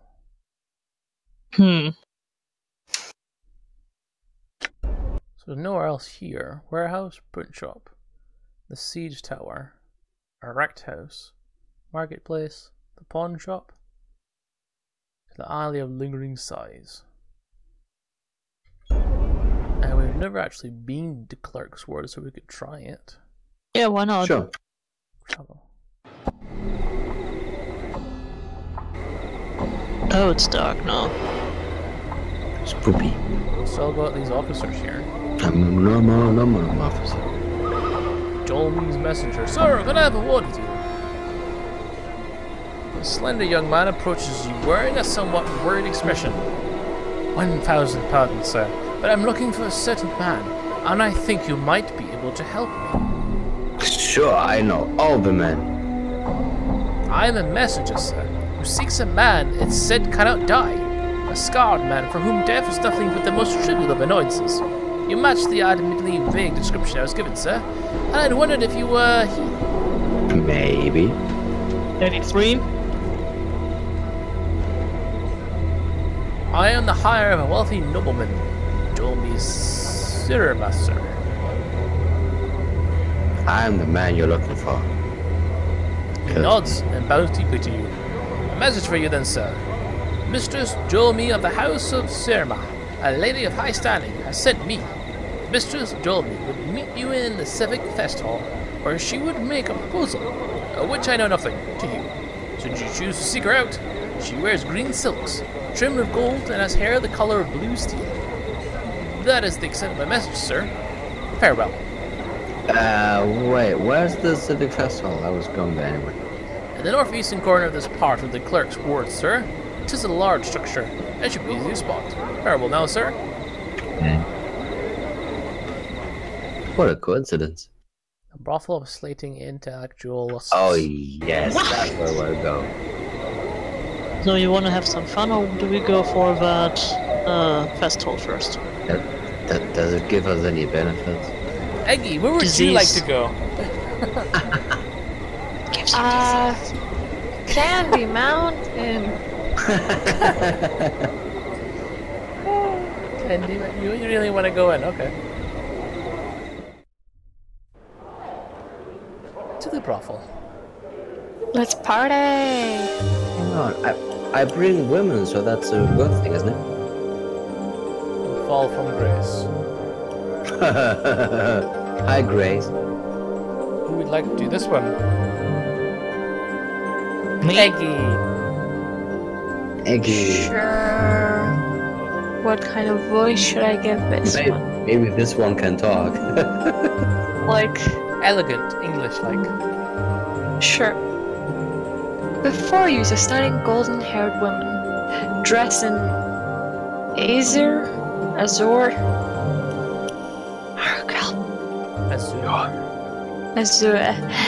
and a violet dress with two long, elegant wings draped across her shoulders. She is surveying the room with a slight smile. She is easily the most beautiful woman you have ever seen. Can't be creepy with it.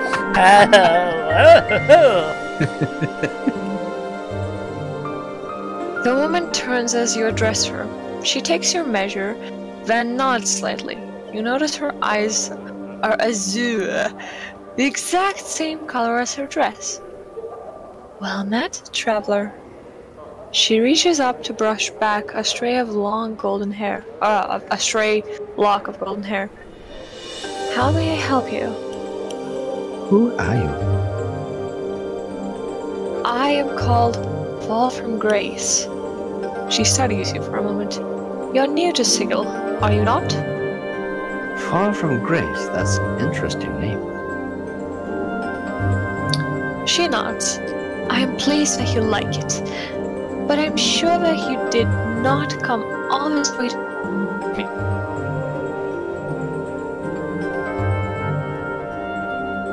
Where did this Eggybot come from? Where did you last hear me? Clatter. Yeah.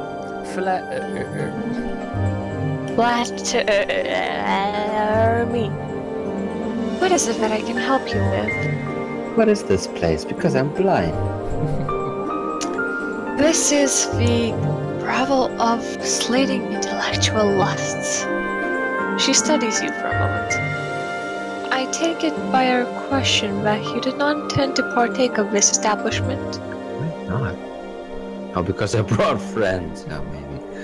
Brothel of slating intellectual lusts. What kind of brothel is this? I established this brothel to give those lustful fevers that strike the mind more avenues of expression rather than the simply carnal. Much pleasure can be had in conversation and engaging in verbal arts with others. And people pay for that? Sounds dull. I assure you it is not. Tour the brothel, see for yourselves. 1. So, this is the brother where there's no intercourse? Only of a psychological nature. Rest assured, it is still quite stimulating. I have to ask, why did you establish such a place? Fall from Grace raises an eyebrow. This is an odd question.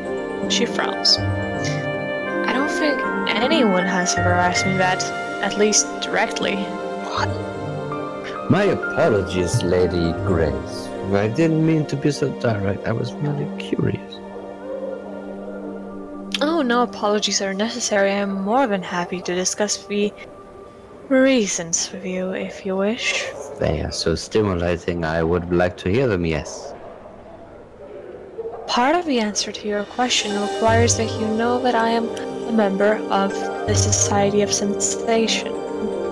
Our faction believes that one should experience as much of the multiverse as possible. So that is why the SOS established this place. This brothel is intended to slay the lusts of even the hardened intellectual. Does that mean what I think it means? It sounds like smoking weed. It does not mean what it looks like. Because if they are hardened, why do they have to be here? It is designed to stimulate the mind, to heighten one's awareness of themselves and others, to create new ways of experiencing another person. It is for those who seek something more than the shallow physical pleasures that fill the higher and lower wards. Well, I wouldn't call them shallow. I mean, I can understand that the woman here must be special indeed. What kind of drugs do you take? The women here are aspiring sensates. They have come to me in search of instruction to prepare themselves to enter a faction. Also, many of them have a natural grasp of language that can shatter the crust of the most hardened individual. You have crusts? That's not funny. Sensate? That's not funny. She bows slightly. Yes, I am a member of the Society of Sensation. Shh. Our faction believes that one should experience as much of the multiverse as possible. And the girls here are in training to be sensates. I like the other things. Ladies in training. Yes, I hope that by learning the art of language and its subtleties, that the patrons and students here may learn more about themselves. One is only as limited as their command of a language to be able to enjoy, to be able to comply. Wait, employ. Fuck, enjoy, comply. Comply now. Comply, enjoy, unemploy. Comply now. Employ language to evoke emotions in others is a tremendous skill. Oh, this is like phone sex without the phone. Pretty much. Now I get it. Nice. Okay, I see. Can you ask some other questions? Yes? Who are you again? No. If I may ask, Lady Grace, the wings on your back, you're not human, I take it?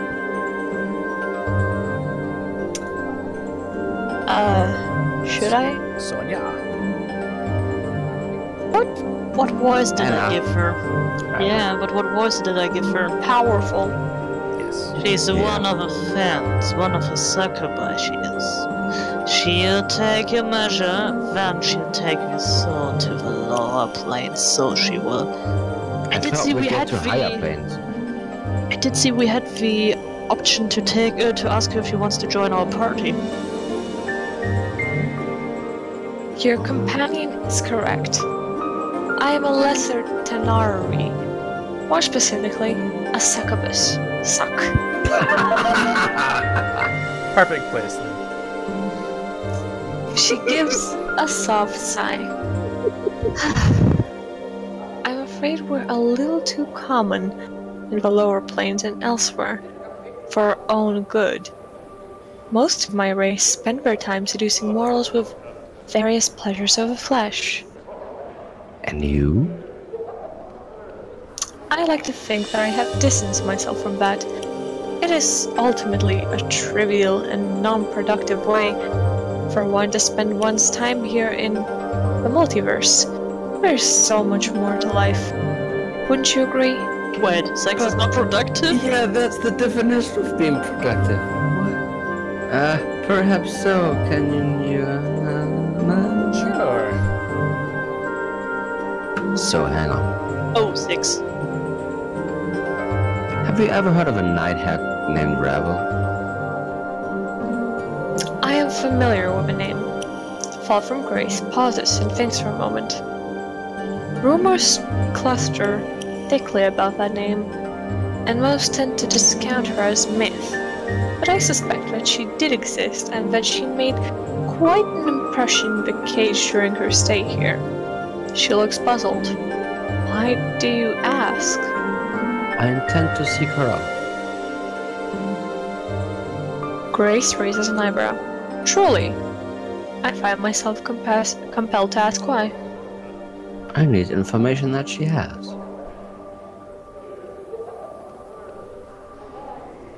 Is this information available from no one else? I suspect that only Ravel possesses this knowledge I need. Grace rests her hand lightly on your arm. Consider this. If Ravel does indeed exist, then she's extremely powerful and cunning. In a fraction of the stories of her activities are true. If a fraction of her stories the stories of her activities are true, then she's a creature that has discovered new meanings of evil. The search for her is not a quest to be undertaken lightly. I realize that. Do you know anything else about Ravel? She was said to be one of the hags of a Grey Waste, and that she was believed to possess powers of a cunning far beyond those of her sisters. She came to Sigil long ago, and in addition to the evils that she committed during her stay, rumor has it that her actions frightened the cage itself. Now, she primarily exists only as a fiction, a figure in children's stories. Grace pauses. I imagine the Lady of Pain dealt with her, as all threats to Sigil are dealt with. How? Ravel was most likely sent to a maze, one of the lady's prisons. I know what they are, so we don't have to ask this. What is the Grey Waste? A blighted plane that lies effectively between Bater and Abyss. It is frequently a battleground in a blood war.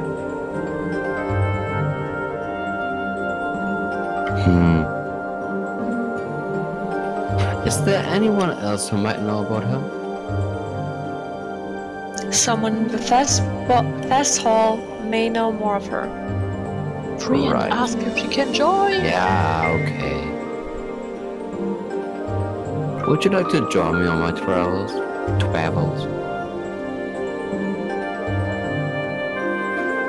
Sonia? Hannah stiffens, then starts muttering under her breath. Who's to say she'll be coming with us? We don't need the likes of her, so we don't. Barda? Friendling? Wait, you can't hear that? I'm all for this coming with us. The powers, you're about as fun as passing a caltrop through your bowels.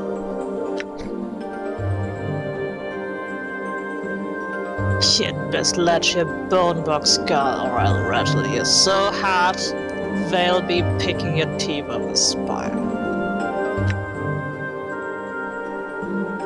Travel with you. Oliver Grace smiled slightly. She seems to be ignoring your companions. That's rather forward of you.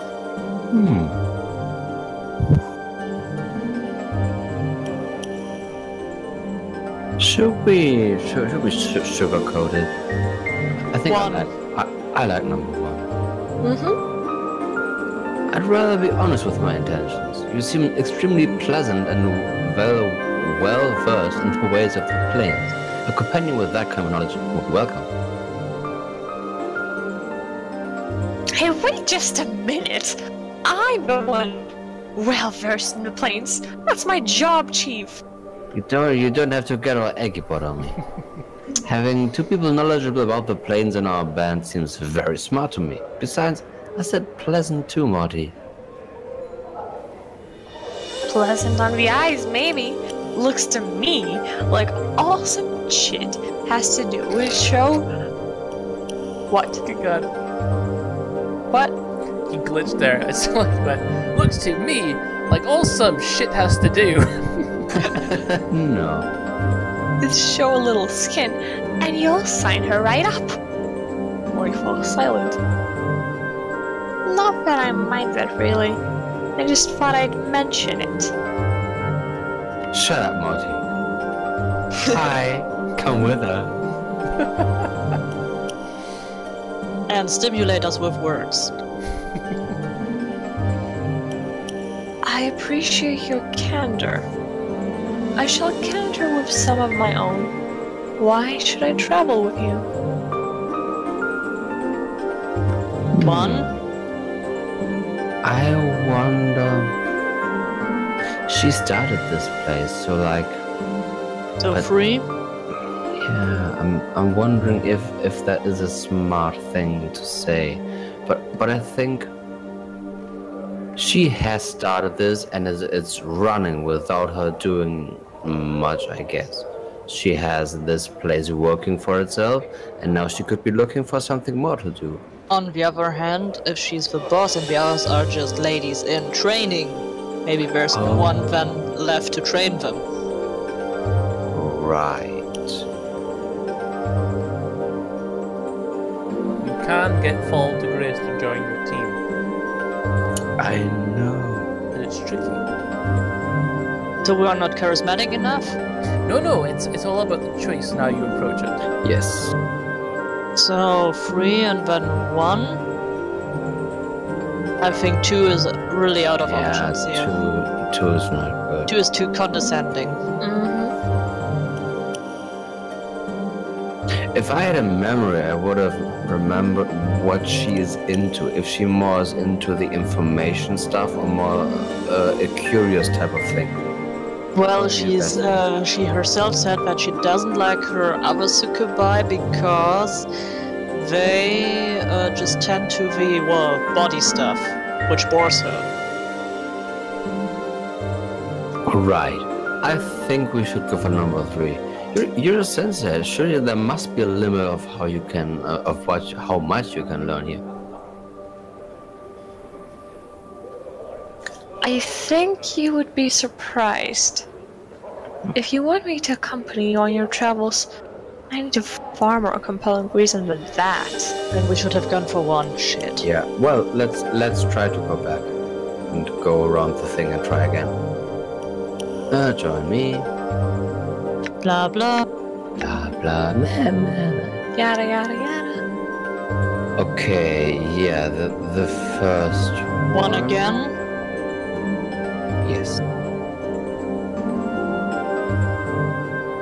1 again. Okay, let's try 1. I intend to travel to places, blah blah blah. That would indeed. She cups her chin in her hand and thinks for a moment. Yet... So if we go for 2, she says not compelling enough, and 1 sounds rather condescending. But it could be shaking in the sense of that she thinks about this without us saying that that it is a limit that she can do. It's just a pushing in the right direction, that she can come up with something different. So you go for one? Let's try to ask her how exciting this place can be.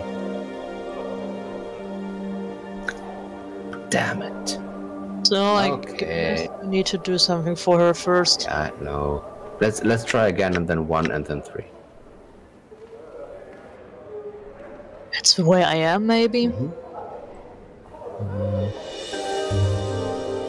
And yes, the 1. Let's try number 2 now. Nah, Damn. Okay, so something is missing. maybe we should ask her about her senses. We did, I think. Oh, we did. Okay. I never did this one though. Oh, okay, then we should go for this. I came looking for help. Oh, I seem to have lost my memories. In doing so, I've lost myself.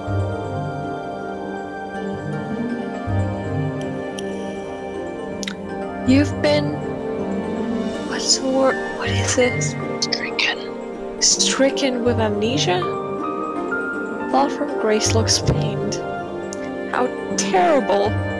Do you have any idea how it happened? Not really, at least not that I can remember. I woke up on a slab in the mortuary and everything before that is black. You awoke in the mortuary? I think the dustman mistook me for being dead, or I was dead, or something. And all I know is that I regenerate wounds quickly. I could be immortal, but I don't even know that for sure. Fall from Grace seems to be appraising you with renewed interest. Those scars on your body. She reaches out a hand as if to touch you. May I? Touch me. Yes. Touch me. Fall from Grace drags her finger across your chest lightly, tracing the edges of your scars and following the curves where they blend into some of the tattoos. She seems fascinated. These scars do look as if they would have taken several lifetimes to accumulate. They certainly do, though some of them are more recent. Fall from Grace steps back. Some of those wounds would have been fatal to a normal man. She taps her chin, thinking, what do you intend to do now? I need to get my memories back and my life back. I intend to scour the plains and search inside myself until I can piece together who I am and what brought me to this state. Fall from Grace is still thinking, her finger tapping on her chin.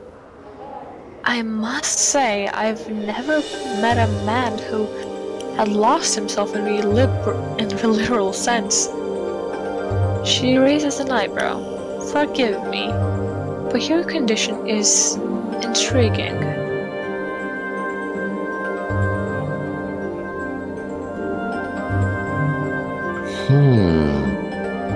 What do you think, Eggy? 1 or 2? 1. Well, I'm glad you think so. I have offended you with my words.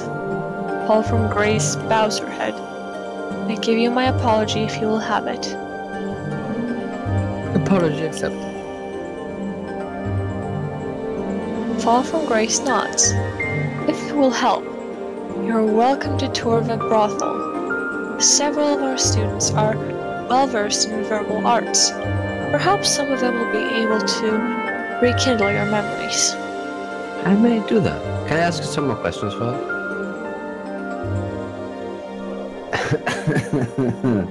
Okay, let's try it again. Join me on the travel. So, who are you again? Who am I talking to for 30 minutes now? Yes. Oh, Yes. Oh, choose nuke, right? No, 1 is new. So Okay. should we try the 2 again first, and then when she questions this, go for the 1? Or we just go straight forward for 1. It could be too much though. You think? Oh, well, then let's have it your way. Let's go for the 2 first. And then, yeah. You mean you wouldn't be interested in traveling with an immortal amnesiac who is searching the plains for himself and totally doesn't want to fuck with you? No. Oh, I would be extremely interested. She smiles slightly. Such a suggestion is intriguing. Make no mistake about that. Then you would like to travel with me then? If you wish me to, then there is something you must do for me. There are 10 students in this establishment. I would like you to speak to all of them. Then return to me with your thoughts. Then we shall decide. Then we shall see if we shall travel together or not. 2 then. We have no more questions, I think. Yes. I will go speak to them then. I will return when I have spoken to all of them. I had to speak to everyone in the brothel. Yeah, sure you spoke to everyone. No, I really did. Oh wait, there's a drawer that can be looted. I don't think you should. Someone's book, a Nam's book, and 1 copper pockets. Because if we take it, we're seen as his thief. Oh, Yeah. okay. Even if there are no witnesses around.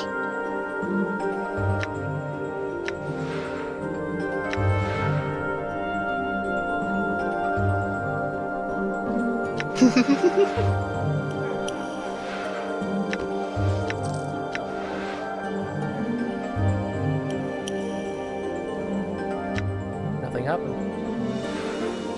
This is a research journal of a linguist named Finam, or Finam. Finances. Mordron. Hello. Oh, hello, Juliet. Heh. Dark haired, look at her hair. It's dark gray. So who is it? It's your... Clearly Chris. No. Go for it. Go, Sonia. This dark-haired young woman is staring listlessly off into space, sighing miserably, and occasionally picking at the seams of her green velvet gown. It's difficult to discern whether she's depressed or simply bored. Hello. She gives you only the briefest of glances before staring off into the distance once more. Greetings. Yes. I'm named Juliet. How may I? Oh, never mind. Leave me be, please. What's wrong? Such rough hearts. Nothing at all. Only that I spend my days gazing into the face of mediocrity, seeing if anything can erase its dreadful, tedious passage. Is your life so tedious?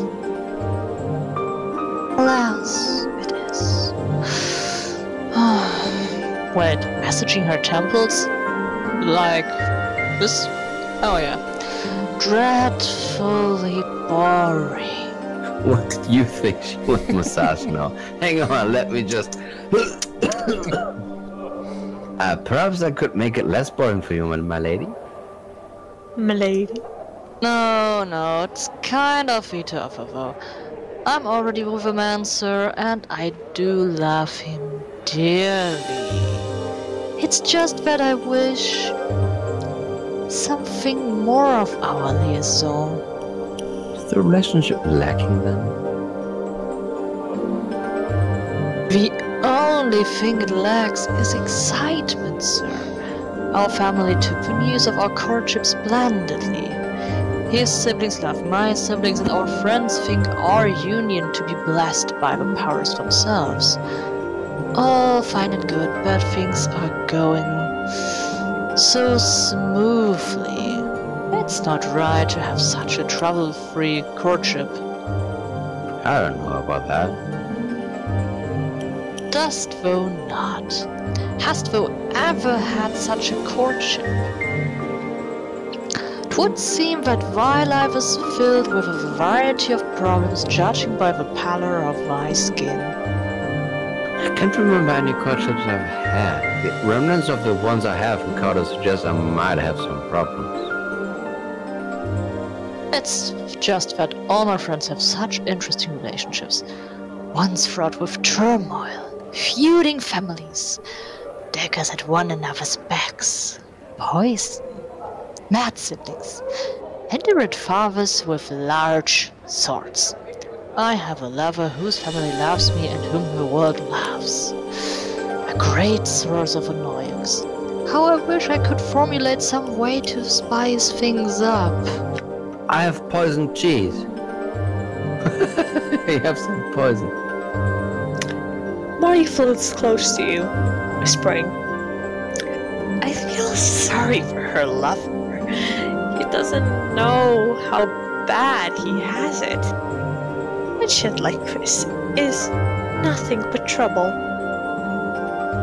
Two? Did you say like Chris? What? I understood that shit like Chris is nothing but trouble. Sure. Wow. Thanks. What is... Oh, right. Should we tell her number one? Do we give love advice to someone who should actually be talking to us and giving us a better experience? Let's just try it. That doesn't sound wise, Juliet. Relish what you have. Isn't relish also like a vegetable? It can also be a sauce. Relish the relish. I wish to experience troubles, though. I wish to experience the up and downs of courtship. But with him, no other. Such a thing is love. It can be as dull as a club, and it is of no use to an aspiring sensate. That is true. What did you have in mind to spice things up? Chili? I'm not sure. Some element of danger. Or jealousy. Something intense. Yeah, why don't you make up some fake love letters from a hidden affair? I'm not sure. Oh, wait. Excellent notion. Most excellent. But he knows my handwriting. Wilt thou write some for me? Not my sort of thing, but I can find you some. You're not able to write. I know. Oh, wouldst thou? Excellent. When thou dost find some, please give him to my love, Montague. He may be found within the civic fast hall. As for the letters, please try Scofflaw Pen. He runs a print shop in the lower ward. I thank thee. Oh shit, the guy we've already angered. It's fine. Of course, farewell. What a weird conversation. Oh, that's another... oh no, that's us. Never mind. Are there legitimately people like this? What? But yeah. Some people need like action. Okay, this one is Aggie. This tall, elegant woman, with her sharp features and regal demeanor, is a striking example of aristocratic beauty. Her clothes appear to be spun of silver thread, and a small vial dangles from her necklace. She's performed with an exotic, erotic scent that seems to draw you towards her. Just collapse on our greetings. Hi! She looks you over, arching an eyebrow. You sense to be disdain? Greetings. My name is Vivian. Am I to presume I am being summoned? Why are we talking so passively? I just had some questions. Go on then. What is that incredible smell? Identify yourself. She smiles at you. I thank you for a compliment, but I assure you, this particular aroma is a bland and paltry odor in comparison to my personal scent. Personal scent. It smells so good.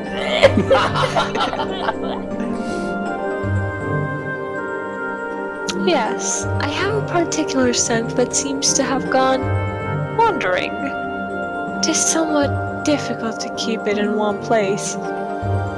I hope that someone did not take it by accident, though you never know with the ladies around here. She frowns. Sue, by any chance, have you smelled it somewhere? How can a scent go wandering? Vivian shakes her head. I had meant to infer that it has been taken. The ladies here are a bit jealous at times, and I have been known to take my various perfumes for themselves. This time, though, someone has... The fuck is that word? Absconded? Yes? With my own personal scent. I worked on that scent, perfected it, and poof! 'Tis gone! I need not bear with such annoyances. Vivian stomps her feet. I want that scent back, and I want it now. Two? I can help. Let me sniff it. Vivian seems dubious. Are you certain? I do not wish to impose. Oh, no imposition. I am pleased to help such a lovely woman as yourself. Damn it, I wanted to say it too. Shit.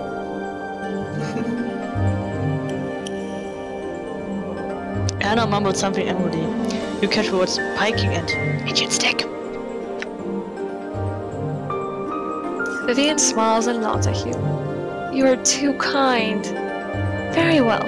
If you run across it, please let me know. I am somewhat anxious to get it back. A one-of-a-kind scent, really. Let me ask you something else. Go on, then.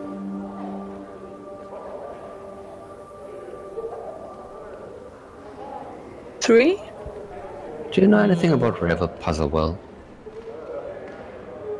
Isn't she some historical figure? I can't quite recall. Who is she? A night hag from Sybil's past, I think? I hope she stays in the past, then. Night hags are foul creatures, besmirching all femininity everywhere in the plains. She suddenly pauses. You may wish to ask Yves. She knows all sorts of peculiar little tales. Tales. She has tails? Okay. Isn't Yves a French name? Male? Yep. Anyway, yeah, okay, bye-bye. Let's go to this. Many nine eyes. Keeps going. Wow. Hi, hi, hi. She keeps saying hi to herself. Me or who is it? That's Rock, paper, scissors, shoot.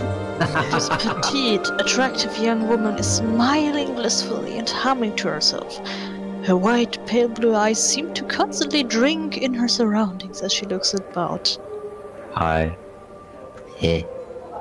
Smiley young woman curtsies gracefully and looks up to you, smiling.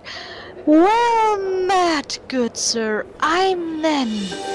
And how are you this fine Oh my! You're hurt all over. Oh yes, I am. Marty spins around you, mocking the girl's obviousness. Powers above, Chief. She's right. I never noticed before. You're covered in scars. Damn it, I wanted to feed into this. I can't. Only slightly. I'll be alright. That's a question. Or in her hand. Huh?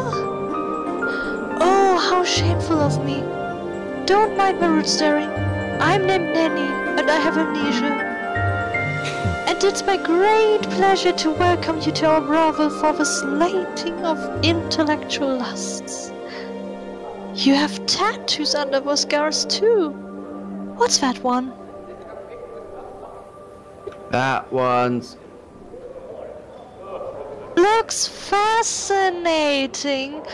Look at the way the lines of ink. I think that's ink. Oh, please touch me. I think that's ink. But Is it ink? And what a pattern! Look at the way the lines intersect here. Oh, it's simply amazing. I could make it out better if it weren't so many scars. Rügenwalder. Exactly. Rügenwalder. That's what I was thinking. That's what I got from that voice. There's nothing to be done about those scars. They are permanent. Oh, I'm sorry. Pox on me for even mentioning them, but I have to know. Are you absolutely sure you're alright? I'm looking at you, and I can't help but believe that you're not in some pain. No, like my grandma. No, the physical variety, really.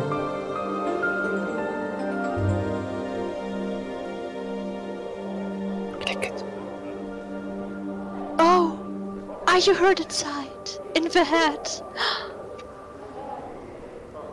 Maybe I can help.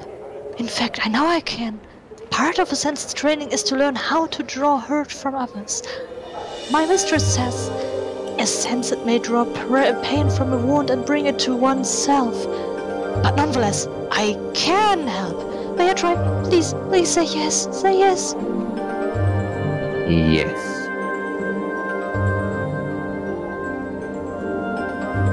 Okay, Nanny clasps her hand and makes to rest them lightly on your forehead. Do it. As she draws near, you notice Nanny's skin is lightly perfumed with a scent of lilacs, whatever that is. She rests her gloved hands gently upon your forehead and closes her eyes. She hums lightly to herself, and you feel a faint warmth spreading throughout your body. Oh, thanks. That felt nice. Sure. So glad I could help. I had a question. Please ask. Oh, free? What about free? You think she would have met? I'm trying to find Vivian's scent. Do you know what it might be?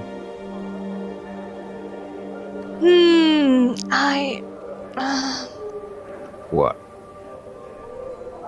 Oh, I just can't. I can't say anything bad about anyone. I'm just no good at it. It's not bad to point out a thief, Nanny. Oh, but I don't know if she's a thief.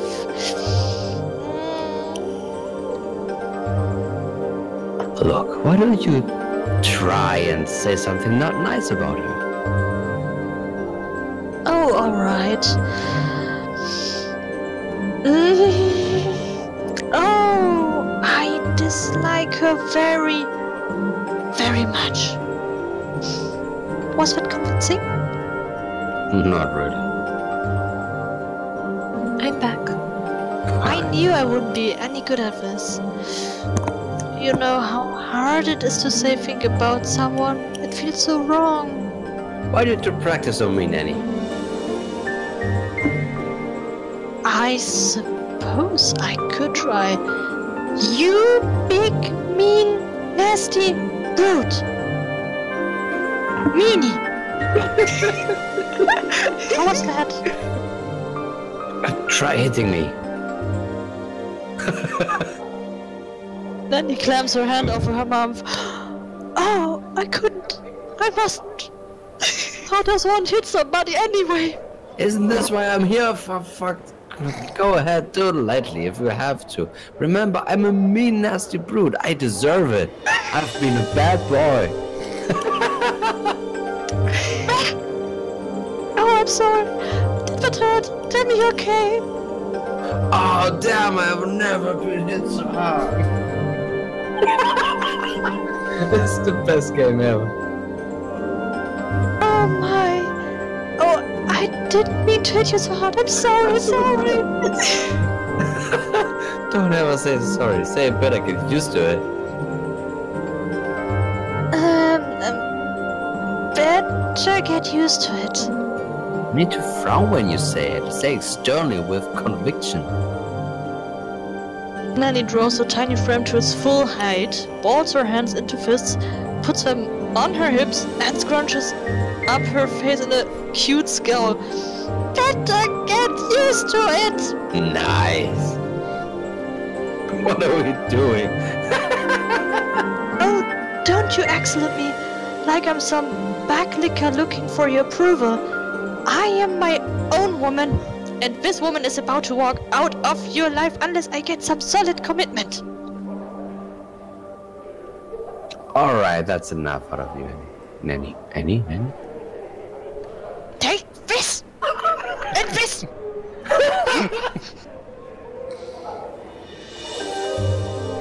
She still didn't say who stole the perfume. Okay, time to get out of the anger. That was easier than I thought. No kidding. And I'm sure I'll do better next time. I'm so excited to have learned something new. Thank you. Weren't they supposed to teach us things and make us feel better? I think I'm doing that job. I still have a question. Please ask. Should we try again? Yeah, free. Yeah, let's try again. Maybe I saw that mean Marissa sneaking out of Vivian's room one night. No, I'm not saying she took it, but I know Marissa's not a very nice person. And that sure sounds suspicious, huh? I'd go ask her about it. I think we're done, Thanks, right? man. That's all I wish to know. Bye. Keep punching people. That's awesome. Touching them. Oh boy.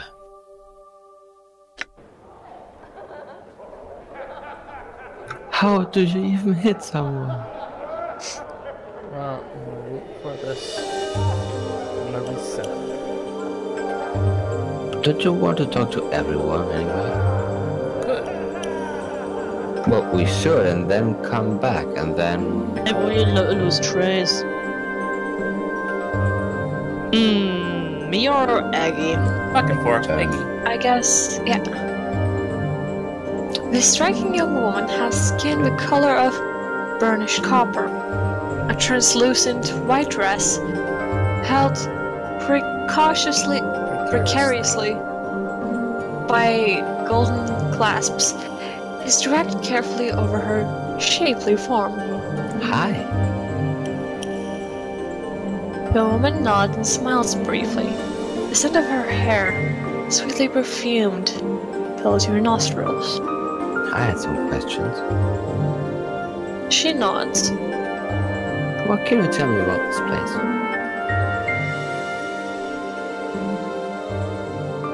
She looks at you, then raises an eyebrow. Can you speak? Bark, bark. She shakes her head and smiles sadly at you. Oh, I love this shit already.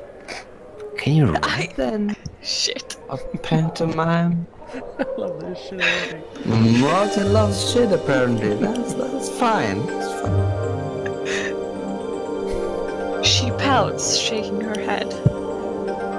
May I ask and be very stupid why you can't communicate, and how would she reply to this? She sighs softly and nods. Let's try the Vivian scent. Maybe she points in some direction. Right, I'm trying to find Vivian's scent. Do you have a blah blah? shakes her head, shrugging, and gives you an apologetic look. Okay, goodbye. That was interesting. That was a lot of voicing that I had to do there. Yes, so much. May I take the next one? Yes. Just next one is just gonna be a Davos. Devils. They have women too. Decide. Ceres. This alarmingly voluptuous woman has a thick mane of wavy, raven-colored hair, blue skin, and shimmering crimson eyes, like rubies which have fires lit behind them. Though she's not beautiful in the typical sense of the word, her features are exotic and not altogether unattractive. Not unattractive. Well then, hi, Mrs. Not Unattractive. The woman's voice is deep and sensuous. Wait, so... Actually, I can do that. Male voice. Yeah, I think Sonya should better take this one. No, you could do the voice change to male voice. Okay. Discord, go away. Discord. Okay, clownfish. How's this? Nice. And my greetings to you, sir. Her burning eyes roam over you. I am Karai Ceres, or Kasai Ceres. So tell me, what might I do for you?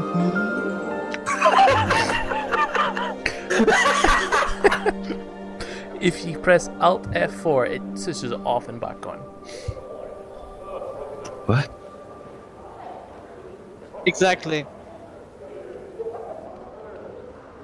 Now she has just left the call. Why did you do this? What?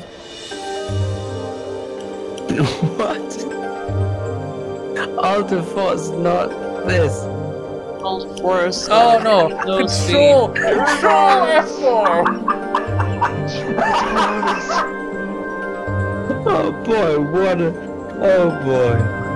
Oh, that's so funny. Control F4! Control F4! No, Did you F4! read the Of chat? course it's Where did that come from? Yes, she is not in the chat anymore. Oh, that was fun.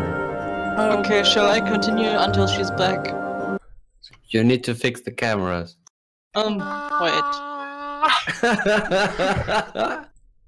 I fucked so many things up! So Yes. many things! Everything is broke now. Oh no. Oh, that's funny. I still have a thing, but don't.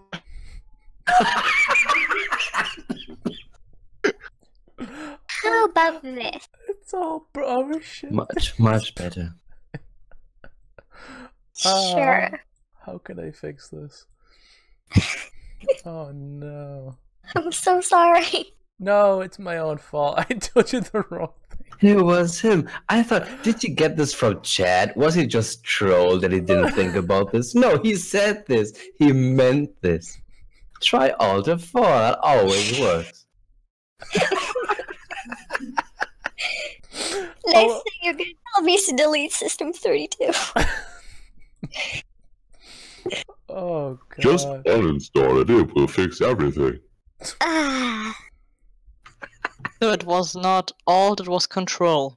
Yes, Control F4. Or you could just click the clear effect thing. Oh, you don't have to.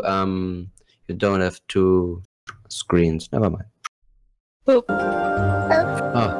Oh, yes. Does that work? Well, yeah, but that's the wrong voice now. You are now switching between this and baby. What? Helium. Fish now. Or Yeah. do I? The male pitch, like a darker voice. Yeah, but not for Morty. Oh, sorry. Maybe helium. Exactly. Yeah, helium. Okay, let me just fix things. Anything. Morty. Fuck. Do anything you want to me. Oh god.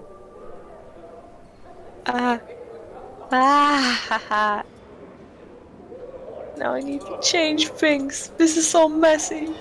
Shit! What do you mean change? It's control F4 to turn off and on, and then control F8 and 9 to go back and forth between voices. How would I know that it's the right one? You just look at it. She only has one screen. Exactly. Kasai laughs heartedly, revealing... Do I have it on now? Nope. Revealing canines long enough to be considered fangs. She shakes her head and smiles at Morty. Truly though, please, what can I do for you? Well, what do you usually do for patrons? Talk, of course. Usually about dreams. Often those erotic in nature. But not always. Let's hope I didn't fuck anything up. It's fine. Kasai winks at you, smiling. So, would you like to tell me yours? Don't be shy, I've heard everything you know. Nothing will shock or surprise me, and I so love to hear people's dreams. We can trade if you like too, but you must go first. My recently were dreams when you had still my dreams were recently revised when I saw you, my lady. Where are they now? Kasai smiles, her gleaming red eyes looking you over once more. You look very savage, you know? Tell me, are you rough with your lovers? In the act, I mean. Very physical? Only if it pleases them.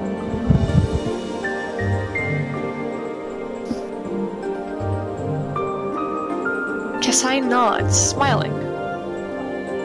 I thought you'd say as much. I'm quite rough myself. I like to be carried around, and I particularly enjoy biting. I have sharp teeth though, so I have to take care.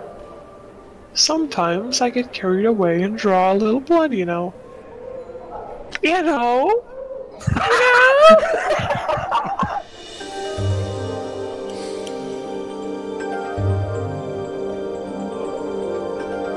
Morty.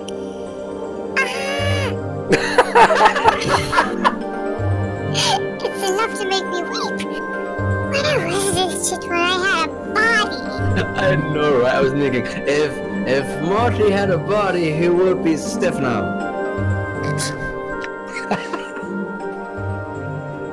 Roaming the Outlands, most likely.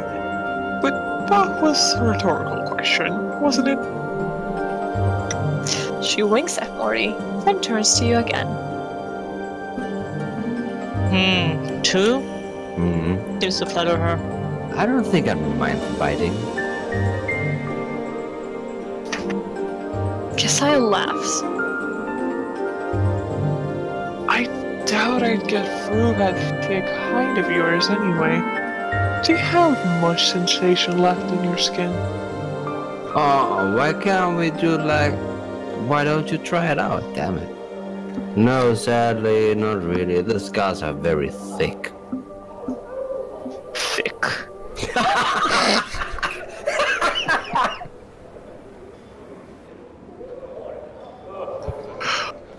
Oh, that's a shame. You do have a lot of scars. Kasai looks closely at your face. Even your lips, the lids of your eyes. Tell me, are you scarred everywhere? You know, everywhere. No, no, really, like, certain parts of me have somehow managed to stay out of harm's way. Yet. That's good then. Kasai laughs cheerfully, then puts a mock serious look, placing her hands on her hips. You never did tell me about your dreams, you know. Come on, let's share them. I don't have dreams, actually.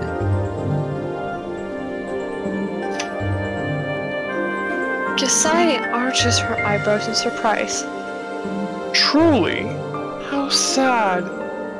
Even fiends and divas dream, you know? Are you certain you don't? Quite certain. No dreams at all. Too peculiar. I'm at a loss of what to say. But I did have some questions. Kasai blinks her crimson eyes at you, awaiting your question. 1, 4, and 5? Yes, and, yeah. If you don't mind me asking, what are you? Kasai shakes her head. What? Can't you tell? She draws herself up, thrusting her ample bosom up towards you. Oh, what?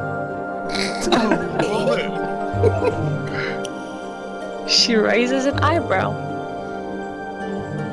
I can see my answer doesn't please you. I am plain touched, actually. Like your friend here. Kasai indicates Anna. That's all you need to know. I had another question. Kasai blinks her crimson eyes at you, awaiting your question. What can you tell me about the Silent One? Silent? Okay. 1. Yes, that's Echo. She's very sweet, but so quiet. I understand that she said something once, which caused some great tragedy, like Hitler, and because of that, she'll never speak again, in Germany. Kasai shrugs, smiling. An interesting enough story, but I don't know if it's true. Try asking Delora. I've seen her talking to an ex-lover of Echo, back from a time when Echo was speaking. I have another question.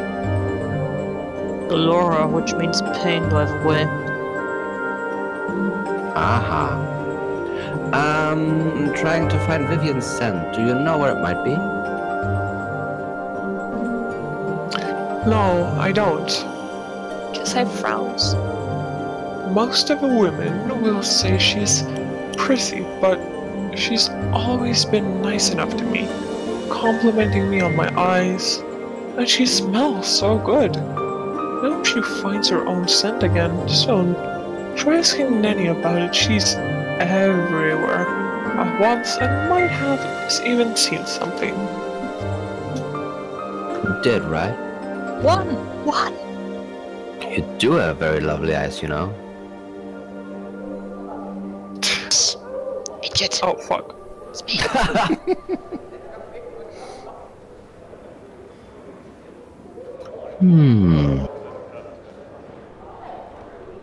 Oh, wait. No, we don't go for 4, right? No. 1? Yeah, let's just ignore it, yeah. Kasai shrugs and looks back to you. Why, thank you. You can see them glowing in the dark, you know. The star. No? She pauses to look at you. You have some nice eyes too. So dark and mysterious. So full of character. Thanks, Kasai. Had maybe another question? I think we're done. We could do one thing. Do you know anything about Ravel Puzzle well? No, nothing. Does it sound like one? She could just not know anything. Try one then. Okay, are you sure? Maybe. Oh. She narrows her red eyes at you. Of course I'm sure. Don't ask me of her again. Well, bye then. I feel like those girls are not doing what they should do. Are they supposed to be prostitutes? Yeah. None of them offered us anything like a talk or something. Like, I don't know, anything. Okay, the wild-looking tiefling girl meets your gaze with an angry scowl. Her tattered body is practically naked, covered by only a leather thong, black cloth brassiere, and armored shoulder pads that appear to serve more as decoration rather than actual protection. Her spiked hair, as well as the thin fur that covers her goat-like legs, is brassy white, and numerous silver rings dangle from her ears, nostrils, lips, and brow. She wears a leather collar around her throat with the inscription Kimashi whatever editor. Hi. Kimashi bears her teeth at you. And just what are you looking at, you banged up sot?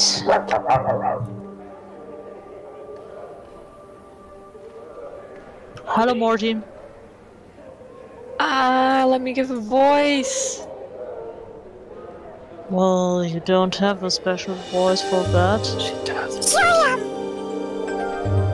My friend thought you were attractive, but whoa. Was he ever horribly mistaken?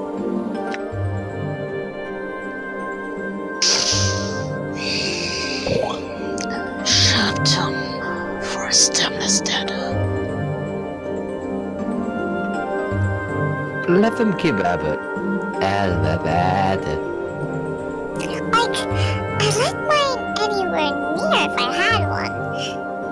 What did you hear the word Ruffle. I think she's gone. you forbidden gutter whore?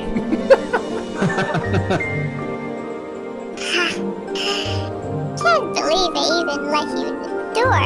What with all those ticks hopping off your shaggy legs? Keep them. Ticks. The only annoying insect around here is you. Hey! You here talk to me or what? Oh, what? What else can I do with you? You guys only seem to be talk like, I don't know. What did you have in mind, you sodding jawbox? Go ahead. Give me reason to say no to you. Do you hate me? Ha ha ha ha ha. What do you usually do for patrons? I'm a practitioner of abuse. Nice. What's that mean? I'll show you. Her hand lashes out to slap your face, but you manage to barely dodge the blow. Kimaji pouts visibly, then scowls. Oh well. Why don't we dodge that? What? Yes! Can you teach Marty to be more abusive? She raises her eyebrows. Now that's an unusual request. I don't know, it seems pretty foul-mouthed Already. Yeah, the floating egg definitely is. Let's go. She! That's she! Seems pretty foul-mouthed. Smash your bladder dog. You scruffy goddamn hair loss. The flying chipmunk. The flying chipmunk skull. You wish you had legs like mine, you pitiful wretch of a bone box. I can walk, Run. Dance. What do? Bob around wishing you had a pair. Close or otherwise.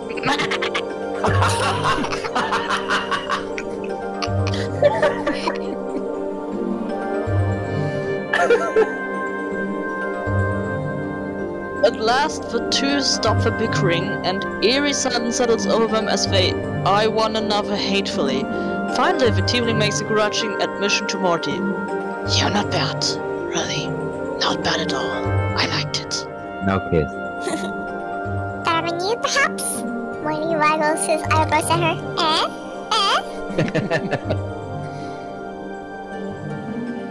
Don't push it, Skull. I won't, tiefling. I will admit, I might have learned a thing or two, though. Good thinking, Chief. Sure thing.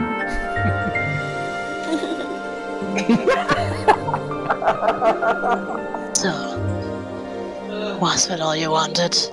I'm not spending any more time near you than I have to. Actually, I had some questions now that you guys get along so well. And what makes you think I care? Why don't you lick my backside? I would have a different reply to that, but my tongue's not wide enough and I don't like hair in my mouth. Well, you seem to like the taste of offal in your mouth, you dung-breathed cretin. Oh yeah, but only it's because like kissing you mangy stink pot. Kiss me? I'd rather kiss a bloody mass of phlegm than lay my lips on you. Oh, thanks. Don't thank me. Thank the powers someone actually wants to kiss you. Kumaji looks at a loss for something to say. For an instant, a smile threatens to crack the grimacing mask of her face. Then she becomes more of a basilisk than ever. Alright. What do you want from me? Question answer. Fine. Whatever. Ask. Who are you? I think 3 and 5, or... What can you tell me about the silent prostitute? What? That echo shit? Don't know anything about her. Don't talk it to the girl. I mean, why? Not like she can talk back. Ask Frigid Dolora about her. I think I saw her playing Go with an old crush of Echo's. Back from when she could talk. Question? 4? Yeah, I'm trying to find Vivian Sanger, blah blah blah. Try, yeah, I've got her. Or perhaps that's just a similar aroma. To be serious though, Marissa stole it. Marissa, I haven't met her yet. Are you sure of this? No. But I'm hoping you're stomping into a room and upset her enough to do something awful to you. She also into abuse? One more question. Yeah. Do you anything about blah blah blah? What would I know about her? I look like a scholar or something to you? Go ask someone more learned or Eve's. She'll probably have at least one story about her in that pile of tales she carries about in her bone box. Oh, and squat on a halberd while you're at it. Okay, bye.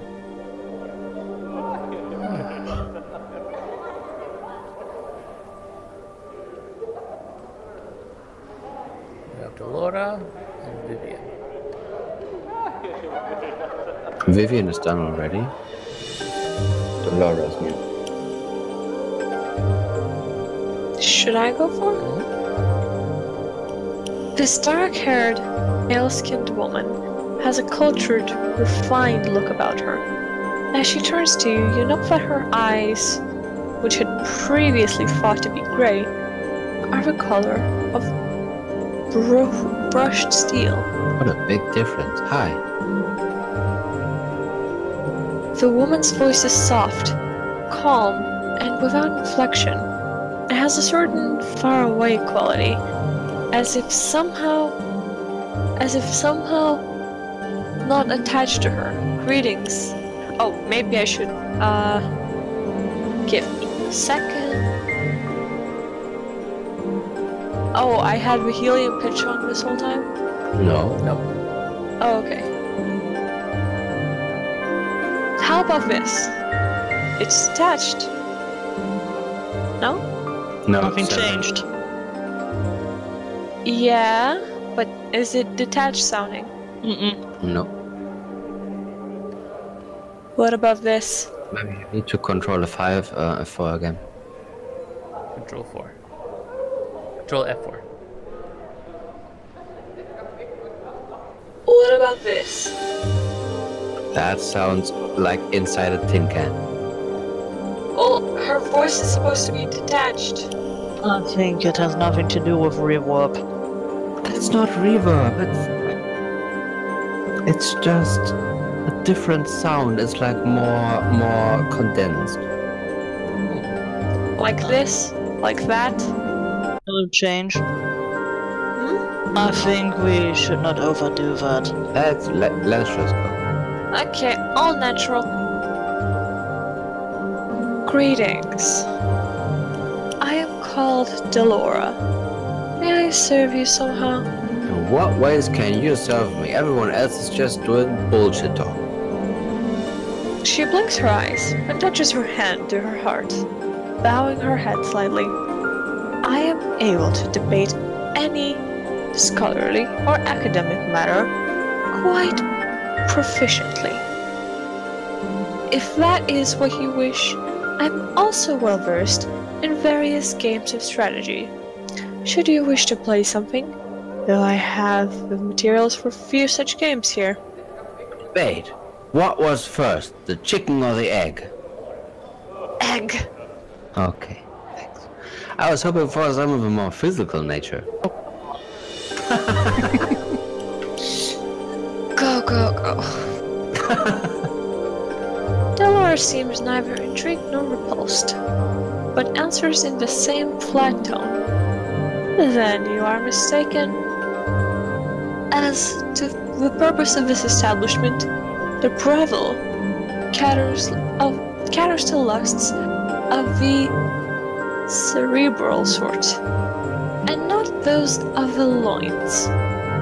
In any case, I can assure you, I would make a most unsatisfactory partner. Aw, why would you say that?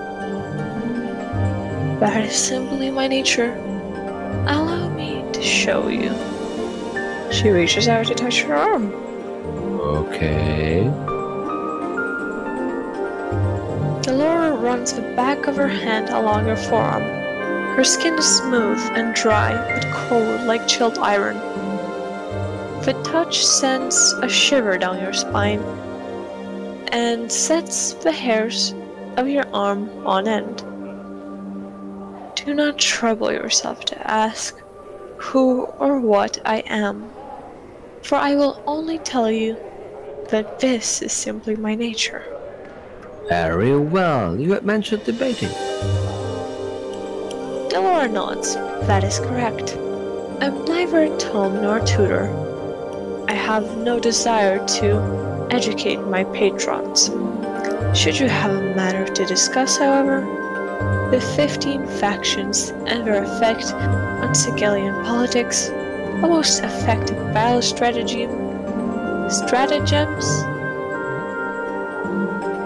for warring in Acheron, the meaning of existence itself, I would be most pleased to choose a counterpoint and engage you in debate.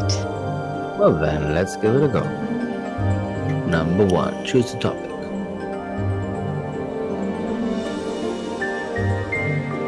You choose a topic and begin. The debate lasts a long time as the two of you exchange points and counterpoints, each attempting to methodically undermine the other's position.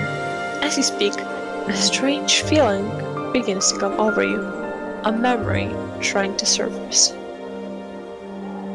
Why would you repress this? Is there like way of playing this game where you don't want those memories? Mm-hmm. Ah, got it. Okay, allow the memory. Memories of a great hall begin to form in your mind. A vast place full of well-dressed elites. A formal ball was taking place.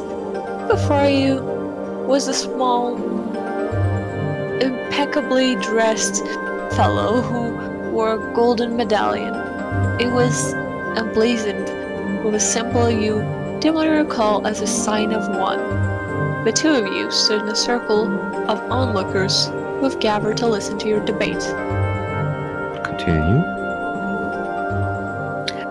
But that's impossible, the man was saying, looking perplexed. Oh, but it is, you call yourself replying. I've made several inarguable points and given you a number of examples. You simply don't exist. But you can't. Were I to accept that Yes, you'd cease to exist. And without a flash of light or puff of smoke, with no fanfare of any sort, the man was simply gone. What? The onlookers oohed and ahed. Some clapped, and you remember giving a flourishing bow and walking away, a small, satisfied smile on your lips. You suddenly realize Dolores is watching you closely. Are you feeling well? We might finish our discussion another time, should you like. No, let's continue. As hard-pressed as you are to beat Dolores' infallible sense of logic, you eventually win out. She merely nods in approval. You are a most skilled debater. This there is no denying. And I do feel, though, that I had time to perform some research. You might not have bested me. Thanks. Delora nods. If you would like, we can debate once more upon the same topic. I could argue your position this time, should you desire it. Do you think? One? Mm-hmm. But are you always so ruthless in a debate? Delora nods. Mistress Grace introduced me to show no mercy. For another of her students always allows a patron to win after a lengthy debate. It was Mistress Grace's design. Different with clientical. Oh, there you are. Stop. I see. Could we play a game now? Twister. Of course. Is there anything in particular you wish to play? No, I don't really. Cards Against Humanity. Yes. Yeah, the We should play that sometime. bottle turning game. But we are two people. That's boring. Oh. I have to kiss myself again. Damn.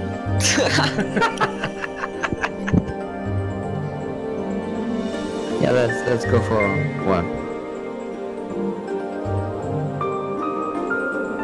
Here then, allow me to show you one. Dora brings out a thin, lacquered box, which unfolds like what the fuck? Really? I have no idea. Oh! Which unfolds into a small board marked with a grid. The contents of the box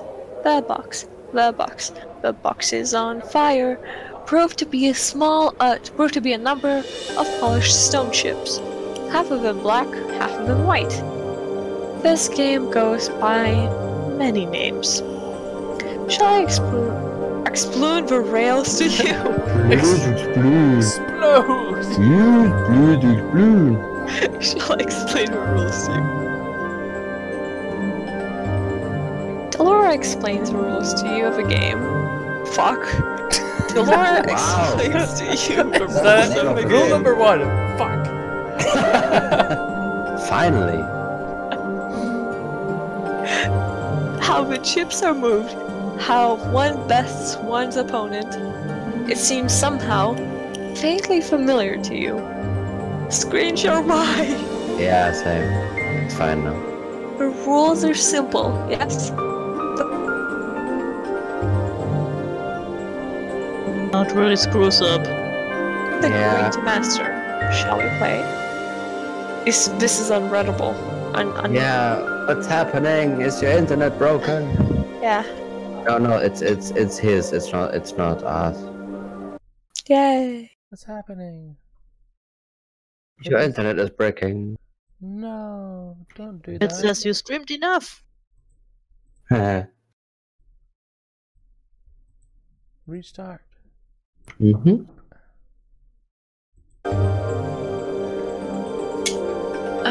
Full screen. Let's go for a yes, let's.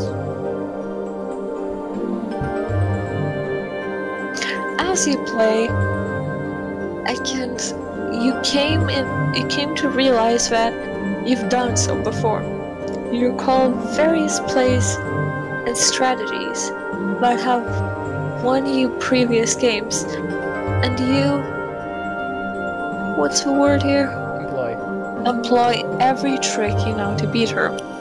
Suddenly, a strange feeling comes over you. A memory trying to surface. Loud.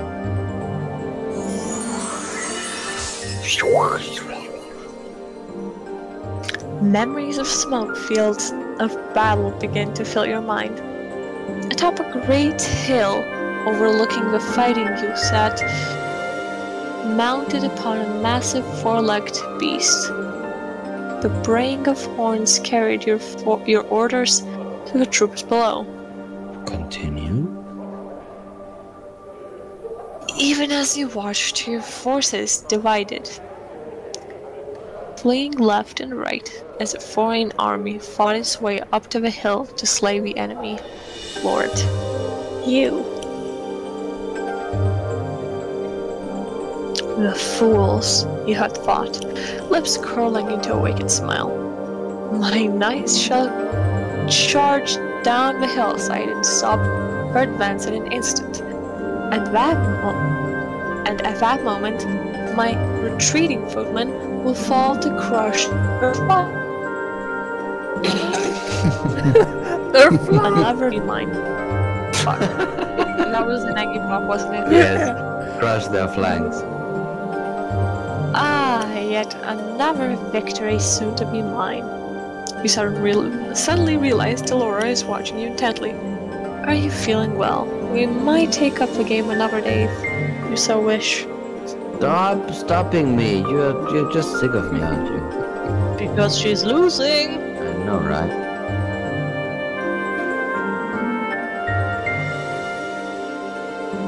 Delora plays excellently, counteracting all by her most crafty means, maneuvers, win over her well-crafted strategies. She nods approvingly as she begins to put the game away. You're a fine player, perhaps a master, a player. I commend you for your skull. I fucking thought you'd say skull. I commend you for your fucking fuck. We didn't even fuck, but she's already commending me. That's awesome. Kill. One. Yeah. Thanks, but do you always fuck some in the place so mercilessly? Delora nods, Mistress Grace, same thing, except instead of a debate, it's now a fucking game. It's not a fucking game. Oh, this is what we're doing. It's a fucking game. I never seen one. Mindfuck. Very subject. I understand. I had maybe some questions for you. Delora casts her eyes to the floor with a sound that might be a sad sigh. I am willing to serve you as a patron, but I have no wish to answer other questions at this time.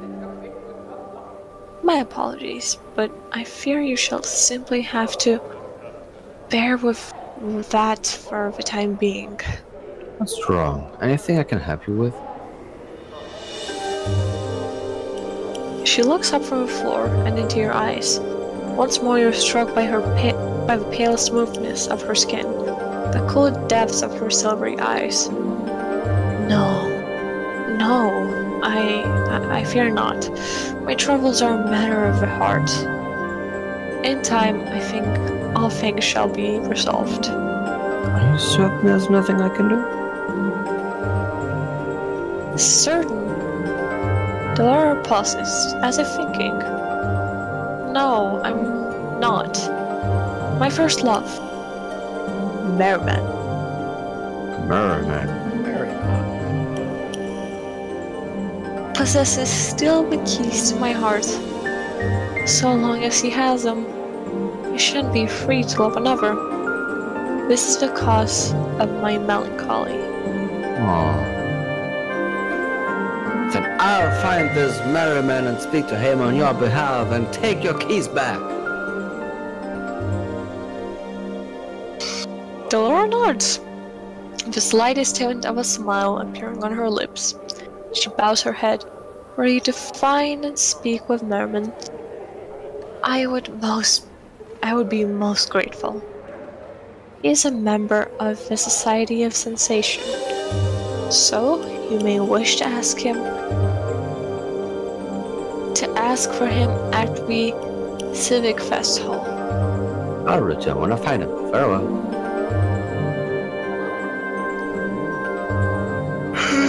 So, would you like to stop for the day? Yeah. People getting tired.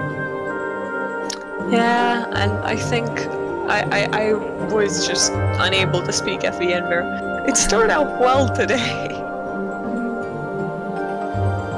But I done fucked up. Androids of the future. Okay. Yeah, it said something. Subject not playing. Target acquired. Target lost. Are you still there? Sleep mode activated. Good night. He protect. I fuck. They sleep. Oh, good lord. So, Yeah. I don't think Few is still here, is she?